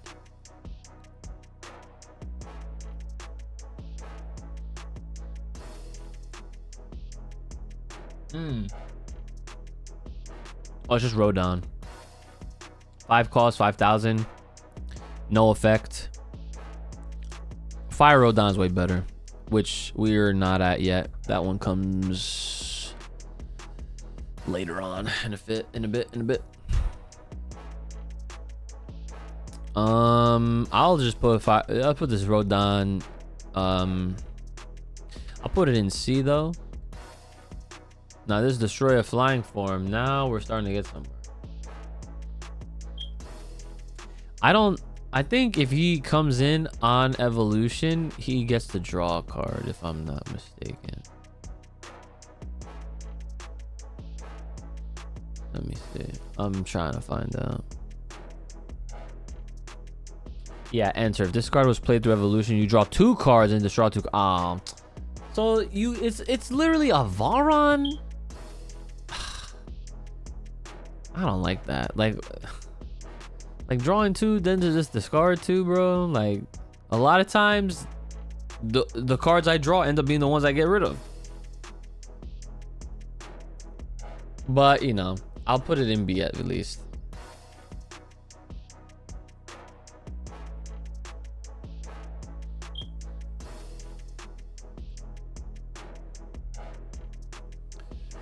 Now, this next guy.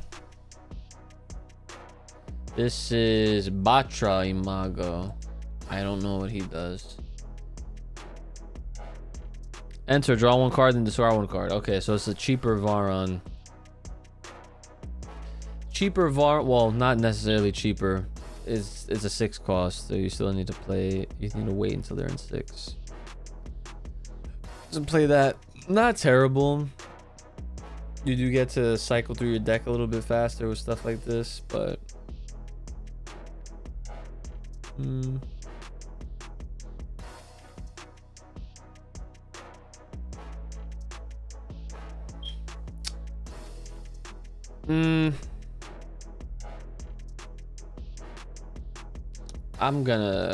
I'll put it in B. Fuck it.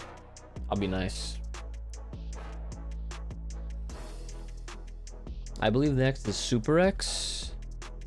Looks like a Super X2. Oh, Super X2 I think is pretty busted. It's a 2-step, so that's how you already know. Off rip. If this card is in the same column as your opponent's monster card, this card gains 3,000 counter power for each of your opponent's race. Yeah, see, this is a counter. This is 100% a counter deck. Must be used in blues in order to neutralize these freaking big ass red rages and all that.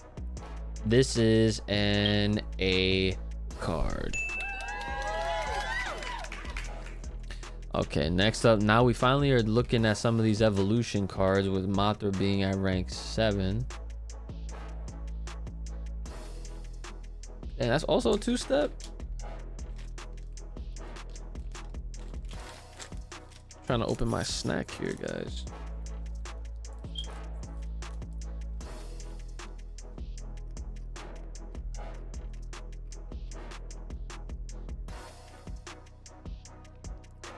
Okay, so enter.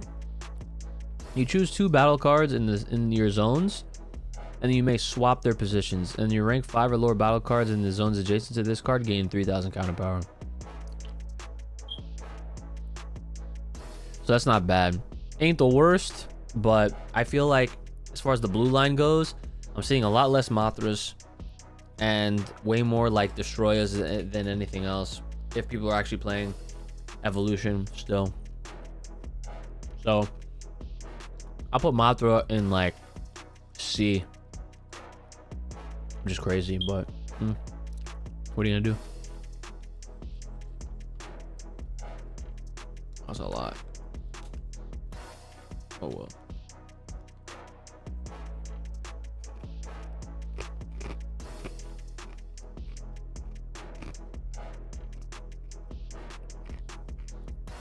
Biolante plant beast form.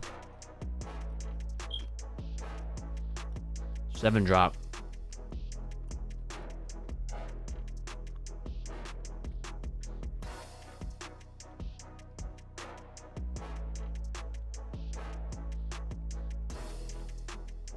So it says if you have a Biolante card with evolution in your discard pile, you can play this card from your hand with its rank reduced by 2. Goes from 7 to 5. That's not bad. But when it enters, you return all your cards from your discard pile into your deck and then shuffle. That last part, I don't even consider that great. The first part though, it's not bad. You get to play it earlier. It has 6,000 counter power. It's pretty okay. I think it's a solid B. All right, now this one that's coming up, this next one is actually OD. Bushiroad literally has to be played for free if it's targeted at if it is to be discarded by an opponent's card effect.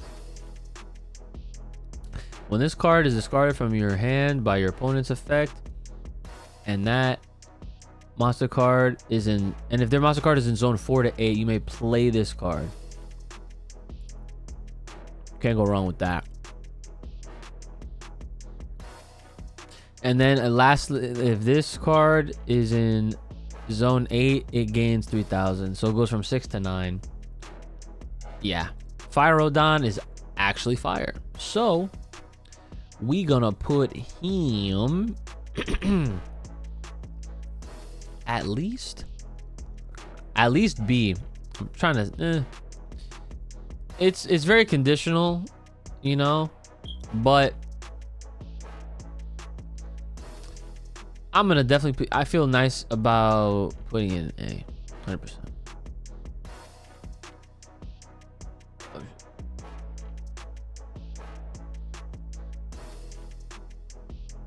Where did, oh, here we go.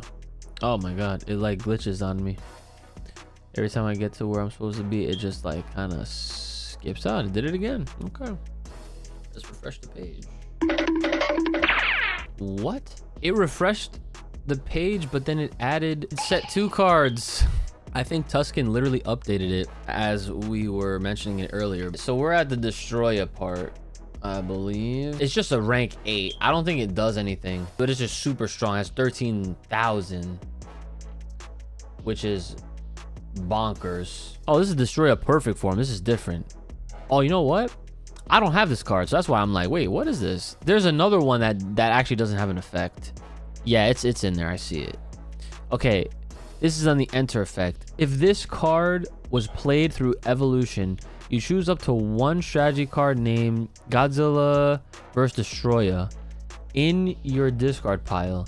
If you have one or fewer strategy cards in play,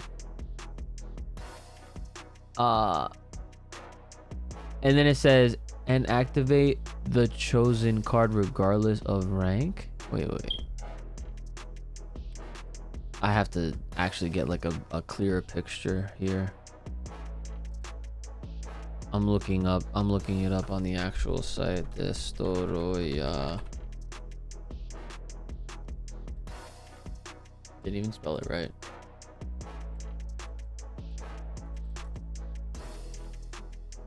Let's just look up perfect form and see what happens. Oh, it's because I have the rank on.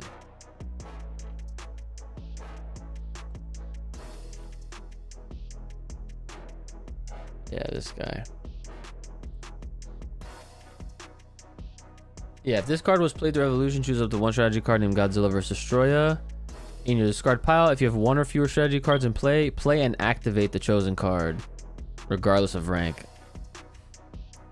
So you get to, oh, so this one's 10,000. Yeah, one step. So you get to play and activate the one you just picked up from the discard pile. Pretty cool. Pretty useful if you ask me. I kind of feel like this is an A card.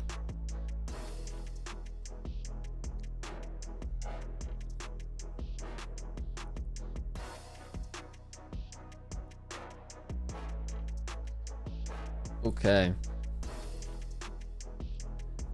Let's see. Scale attack. This, I don't remember off the top of my head what it does. Let's see what Hollow Heart tells us, if I can read it.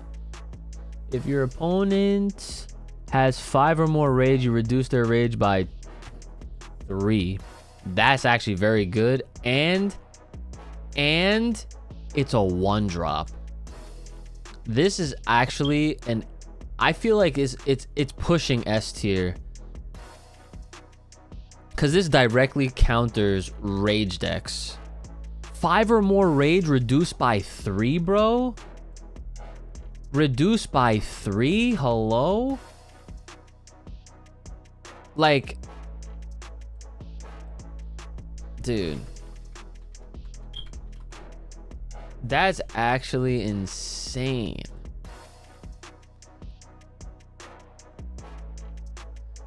Imagine if they had like 8 for whatever reason, you reduce them by 3, they get down to 5, and then they still have 5. You play another scale attack, and now they're finally back down to 2. Insane. I can see that combo being a reality.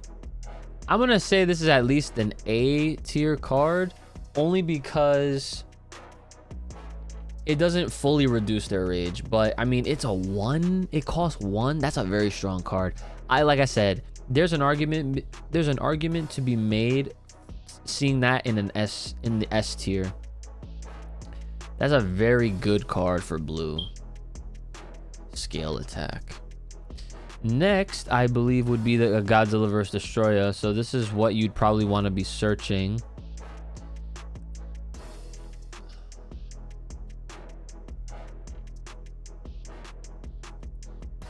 Hold on. The font's too small. I'm just searching it on the actual card list.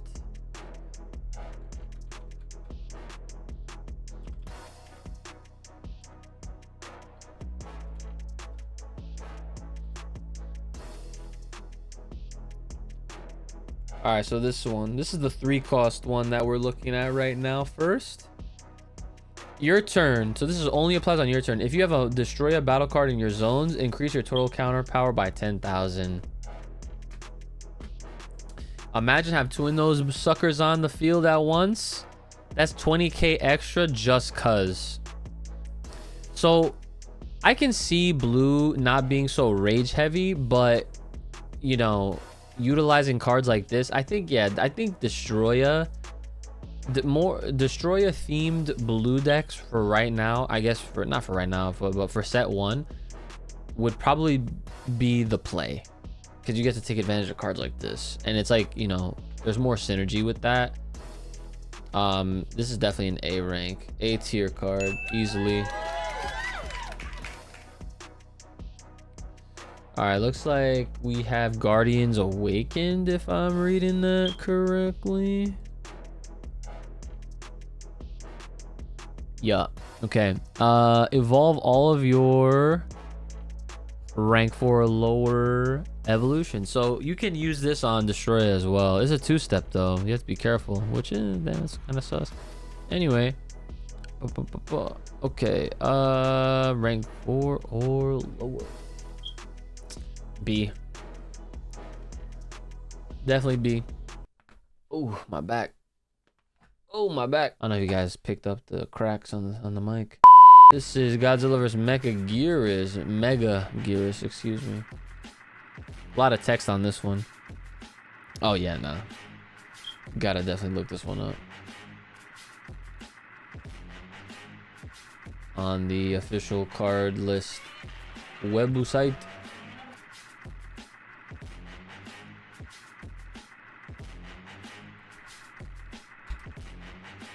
Alright. Okay, so Godzilla vs. Megaguirus. It reads, so okay, this is one of the rare cards in set 1 that you get to choose one of the following effects. So it's not like everything, it's one or the other. So the first part says, destroy one of your opponent's rank 4 lower battle cards. It costs 5, so probably not going for this effect. The second one says, if you have 4 or more battle cards in your zones, choose one of your opponent's zones and destroy all battle cards in that zone and zones adjacent to it. Yeah, that's the effect that you probably want to go for more. But 4 more battle cards in your zones, that's a lot of cards to have out there to do such a humongous task.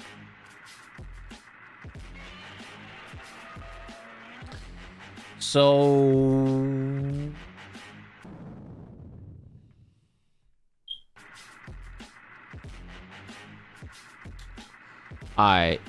I wanna say it's at least, I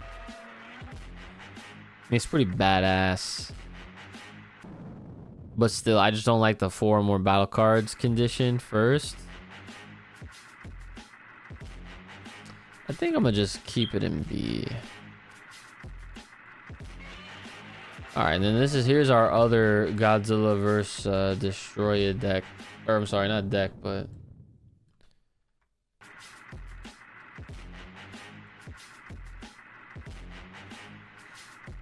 another strategy card. This is a 6 cost.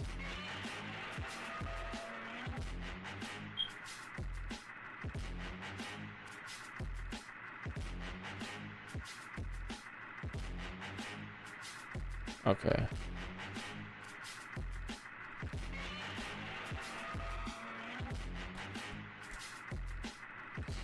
Alright, this one just says it's a 6 cost. Destroy all your opponent's battle cards in zones 1 to 5. It's a direct target to that back row. Not the worst. This is also a King of the Monsters killer. Should you reduce your opponent's rage down to 2. That's the least amount you have to have it reduced, because King of the Monsters needs 3 or more rage to stay on the back row untouched.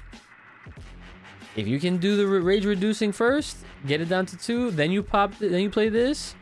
Everything else, including that, is getting destroyed. So, I think this is an A rank card. Okay.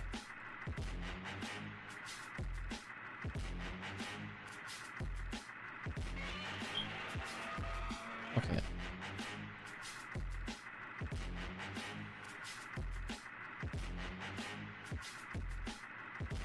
Okay, next. Excuse me.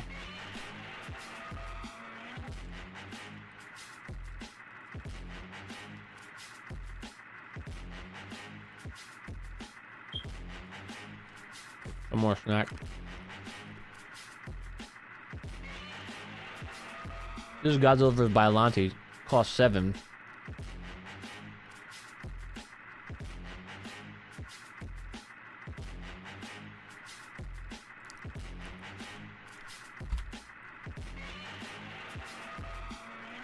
Alright. I'm sorry. I just wanted to make sure I would get the text right. So when this card is discarded from your hand by your opponent's effects, increase your monster card's rage by 2. So I think the play for blue is to run 4 copies of Firodon, 4 copies of this. And then on your opponent's turn, your monster card cannot be countered by 40,000 or lower counter power. Instead, it only moves as though it was countered. A rank, easy. Not even gonna lie. I could possibly see that be an S rank if there's anyone that would argue that. Okay. Good news. Well, hold on. Where are the white cards at? Oh, they're down here. Okay. So we're almost nearing the end of the set 1 cards. We're almost there. We have literally like 2 more rows of cards to go through that also include the white cards, but I guess I'll go over the white cards now because I'm still in the set 2 playlist thingy, or not playlist, but on Hollow Horde for reference. So here we go. So Gorosaurus, everyone's favorite Gorosaurus, rank 2. So this can come out early. However, it's kind of weird because it's Awakening 4. So it's like, unless you was playing quick, you know, like you were like, all right, turn 1, 2-step, end turn, you're in 4 now. Next turn, that's when you're able to drop the Gorosaurus. You get 3,000 plus counter power on top of its 1. So it's like you're getting the similar effects of like a Mecha Godzilla and the I think it's like the Meganula. No, not Meganula. The freaking spider that does something similar. Gives itself like a 3,000k boost from 1. It's just weird because it's a 2-step, and people were probably wondering like, yo, why is Gorosaurus a 2-step? It's probably just due to the fact that you can get that effect to trigger as long as you're in 4 or higher, of course. And because of that, I think in combination with its cost being so low, you could potentially repel your opponent like very early on, especially if you're running a few of them. You drop them both, you're looking at 8k just between the 2 of them, which, you know, is helpful. So I think Gorosaurus is definitely a B, but I don't see people running him anymore in that same thought. Manda is another card that I know that is one of those that works off of zone 8. Oh no, so if this card is, I'm sorry, so yeah, I was wrong. So if this card is in a zone adjacent to your monster card, it gains 3,000. So this only works unless you're if it's next to your next to you, right? So not bad. Cost 3, still have 1,000. Everyone, these low cost guys, they love making them 1,000 only and then giving them 3K boost for some reason. It's weird. Okay, Mondo, where are you gonna go? I'm gonna put you in.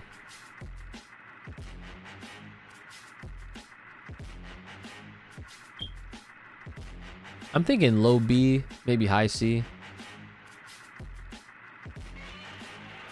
High-ish.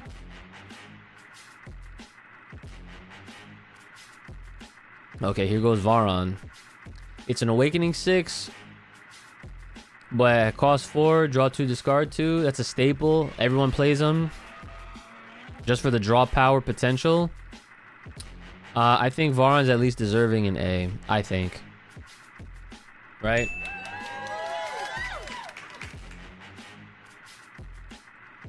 Now Baragon has an enter ability that reads, look at the top card of your deck. You may send it to your discard pile or place it back on top of your deck. Now, there's only a few of these peekaboo types of cards. Not a whole lot of them. But I feel like this is one of those underutilized that it could potentially theoretically be something that would be helpful to know, like, oh, do I want to take advantage of this effect and then get rid of something that I know I'll probably regret later and I know I want.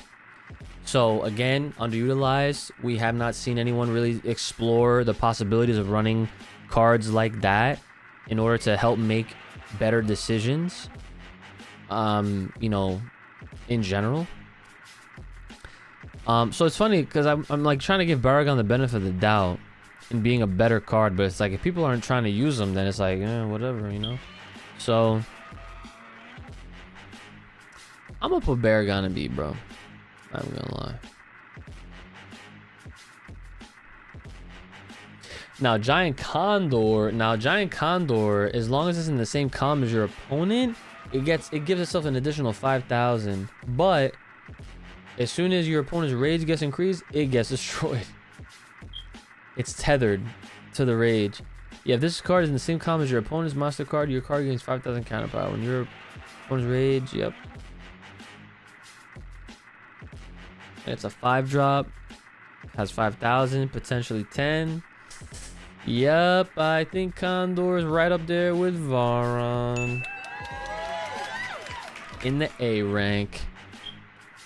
Okay, Gigan. This is the 6th cost. So we were kind of talking a little bit about Gigan, and it's one of those situational things, right? Oh no, I'm sorry. I'm thinking of one of the other ones. Sorry. Let me just look them up because that text is way too tiny. Oh, this is. I'm sorry. Let's see.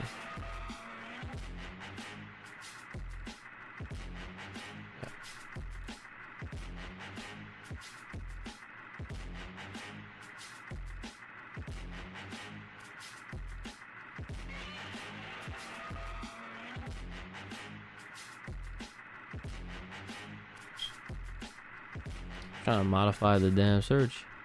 Oh, we were talking about Jet Jaguar earlier. I got it all confused.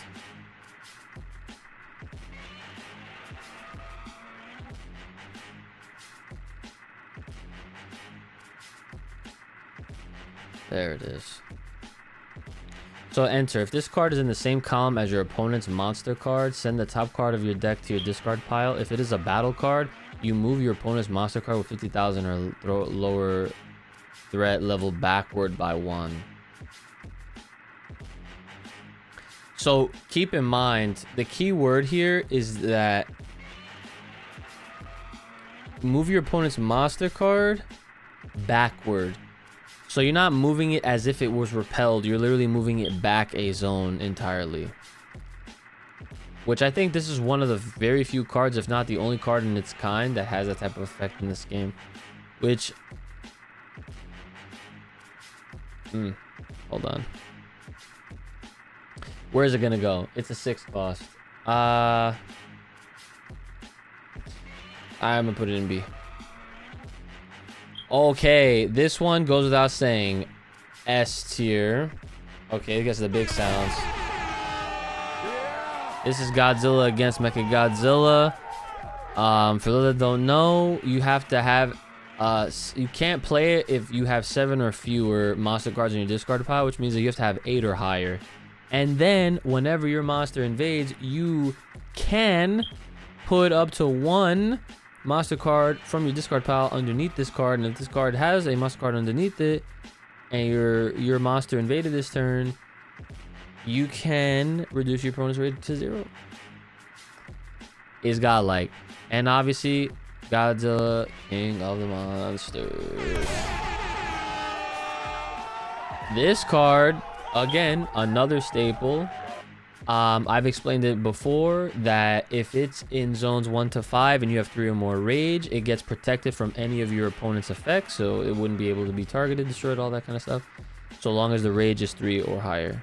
The second they reduce it, then that's when he gets wide open. Now, for every rage that your monster card has, that total counter power gets raised 3k every time. Cards are godlike, okay? They're very godlike. Okay, and then so we have destroy all monsters, right?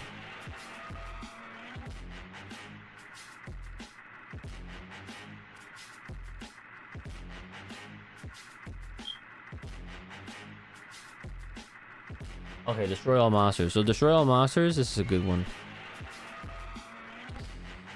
Whenever your monster invades this turn, destroy one of your opponent's battle cards. And it costs 2. That's a direct target. Destroy all monsters is actually OD, bro. I'm not even gonna lie. I think that's definitely an A rank card for sure.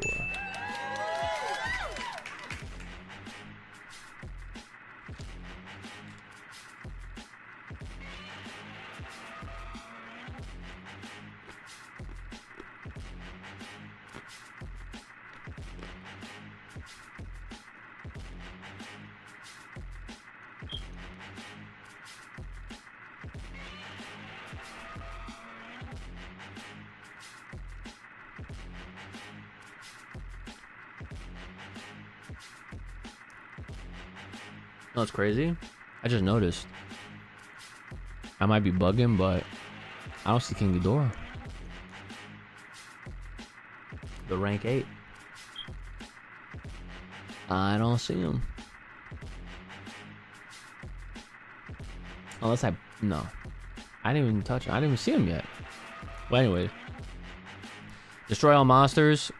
If your opponent has 2 or more rage, or 2 or less rage, you can repel it. That's A. Easy. Godzilla attacks. 4 drop. You get to advance to 6. That's amazing. Gravity beam. It's a cost 5. You get to reduce your opponent's rage down to I'm sorry, not rage, but reduce their... Why am I flubbing right now? Reduce their hand to 3. Also very good. And it's a 2-step, and it works in tandem with King Ghidorah, which I don't know where that card went in this list. It should be here. It should be. Okay. Yeah, did I like...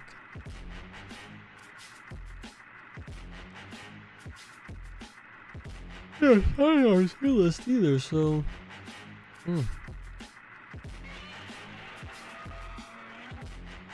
Either way, so this one right here, this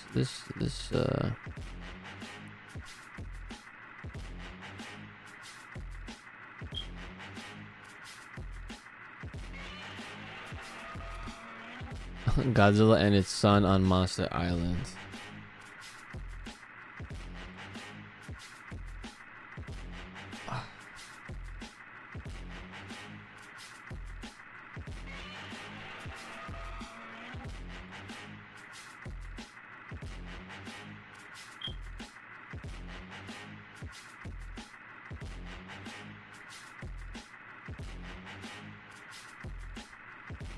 Okay, if your opponent has a strategy card in play, you can play this card from your hand with its rank reduced by 2, so it goes from being a 6 to a 4, which is not bad.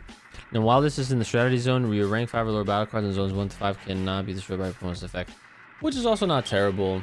I just don't see a lot of people utilizing it, so which makes it very underutilized, and rightfully so. I mean, it's like there's the way a lot of this meta has evolved. You don't really see a lot of those lower rank battle cards as often. I don't think so.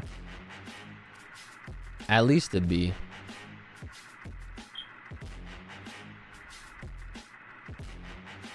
Okay, which now brings us to our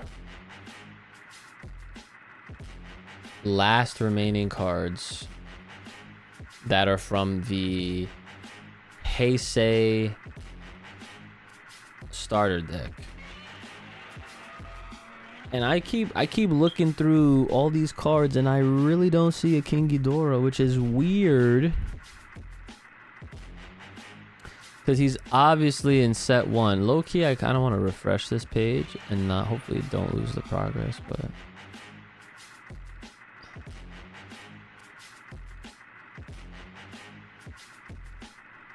So this rank 1, this is matched up with this one. So not even to like hate.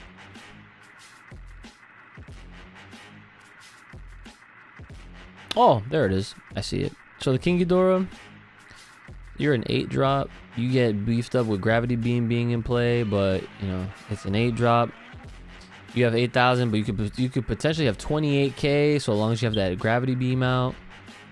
I still think you're like a B at the very least, bro. Like you're up there, kinda, you know, but you need those 2 cards in play to really work. All right, I'm gonna go backwards a little bit just to change it up. So.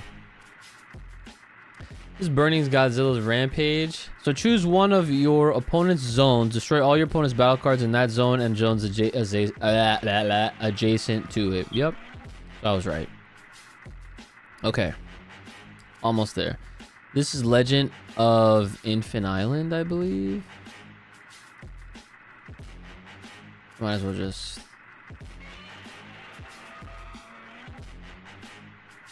Infant...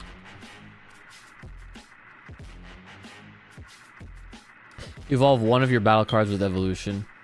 Not bad. It's a 2-step though at a cost 5. And only targets 1. Yeah, I'm gonna put this in B. It's like it has great cause and effect, but it's self-limiting and it costs 5. I mean, yeah, it's not terrible, but I don't think it's better than being a B tier. I mean, I guess you can argue it, but then again, it's like people that are playing blue. I mean, people that are playing blue now, I feel like they might rely on one evolution line, but then after that, it's curtains. It's just like, nah, bro, I'm not dealing with this.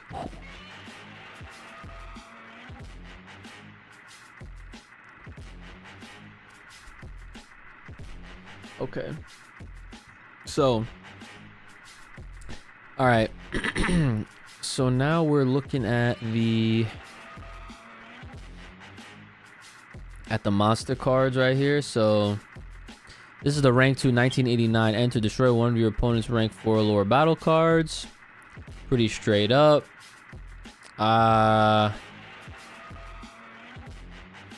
4 lower early on.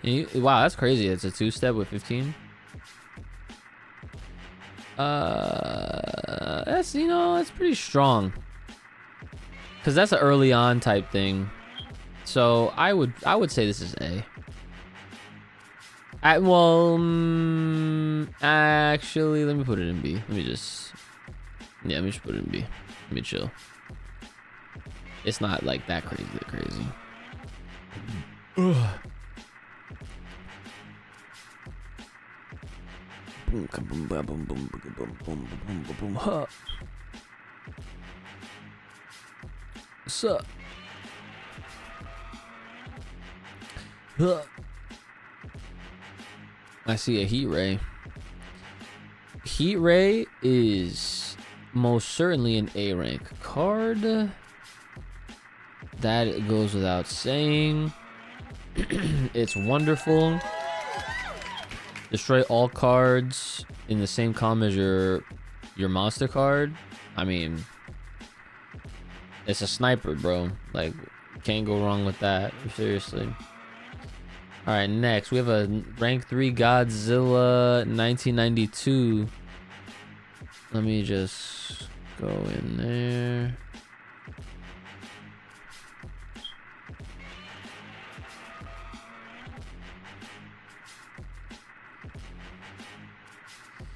Enter. Play 2 rank 4 lower battle cards from with evolution from your discard pile in zones adjacent to this card. Not bad. So at that point, if you did that, then you could play the other one and then just immediately evolve one of them at the very least, which is not bad. So yeah, it's like playing the Evo blue decks. You would almost expect, like, the player that would be playing it would almost go into the match being like, okay, my cards are probably not going to survive, they're probably going to get killed, but at least I have cards that will bring them back, so that gives me another opportunity to play another card that helps them actually evolve and do what they're supposed to do in the deck. So I'll put this in A.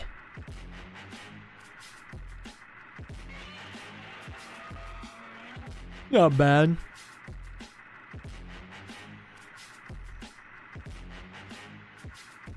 Soda pop.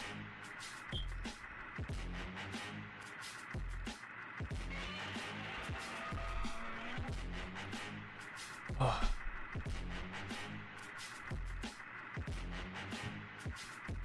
Almost there. This is 1994 Godzilla. When invading, discard 1 battle card. And hold on. Jesus, this shit is killing me. Because you can't like zoom in on it either. Because it's still blurry. Wait, is that not the right one? Hold on. Oh. I typed in the wrong one. That's on me. 1994, not 3. There it is. Okay. So, when invading, discard 1 battle card from your hand. Destroy all of your opponent's battle cards with a rank equal to or lower than the discarded card's rank. So, this is a good effect to easily take out Gams. Because if you're running like your rank 7 Mothras, whether they're the or yeah, if you're running that or the rank 7 Phyrodons, then you have some battle cards to expunge, to then take advantage of that effect and then to pop anything that's strong. And again, this is a rank 4, so this is coming out at the very end of the game anyway. I still think that's really good, so that's A to me. That's definitely A for me, brother. Congratulations. All right, now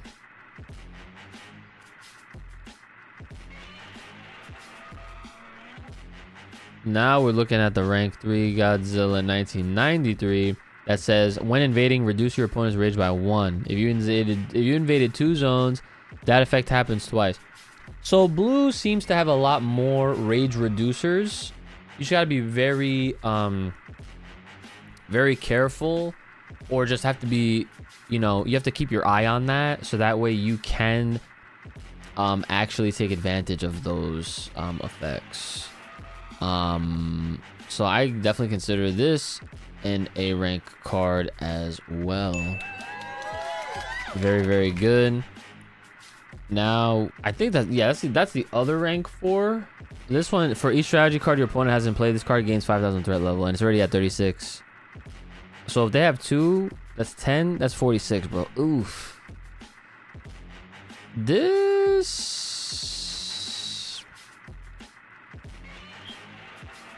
I want to put this in S. I think this is the S rank for the blue monsters, bro.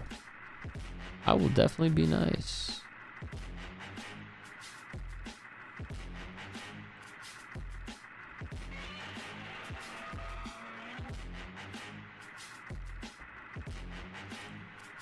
So that was the last of the monster cards. Now we just have a few of these battle cards, and that's it. So this one is the low end larva D, right? Yeah, like it doesn't even do anything. Bat and the Batra larva, I think is the same thing. Yeah, Evo 6. So sorry. Okay, this is Super X. Yeah, no, Super X is fire. Look at him. 3000, Awakening 4, enter. This is in Zone 8. Reduce your opponent's rage by 1. Pretty staple. Pretty alright.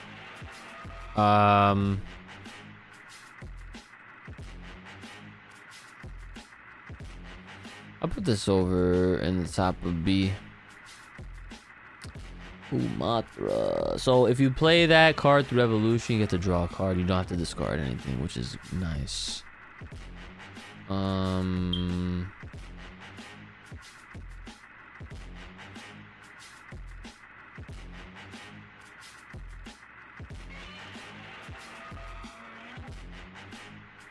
thinking about this next one.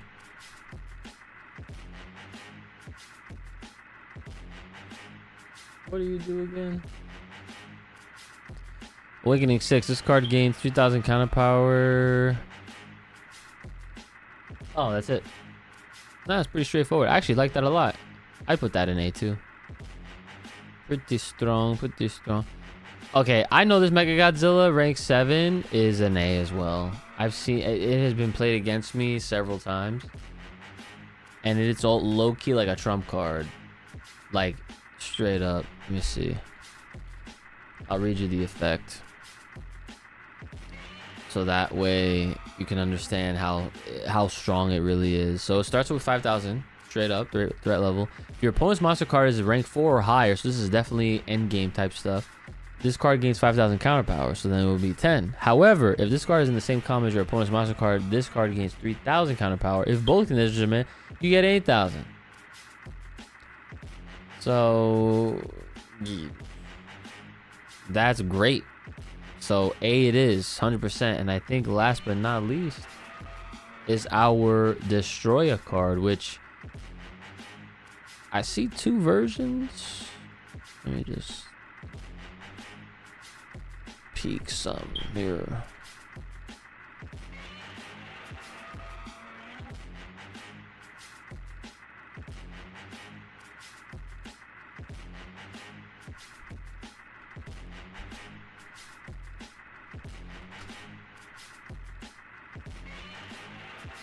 Yeah, this one's just the straight up 13k, 8 cost, 2-step.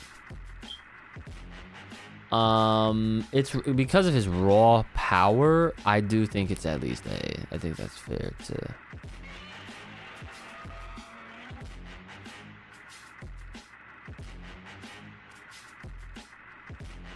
Yeah, I think this one is the same guy. This actually, no. This one actually might be in the next set. Yeah, I think it is because that's the only one that, yeah. Yes, we did it. Oh my goodness.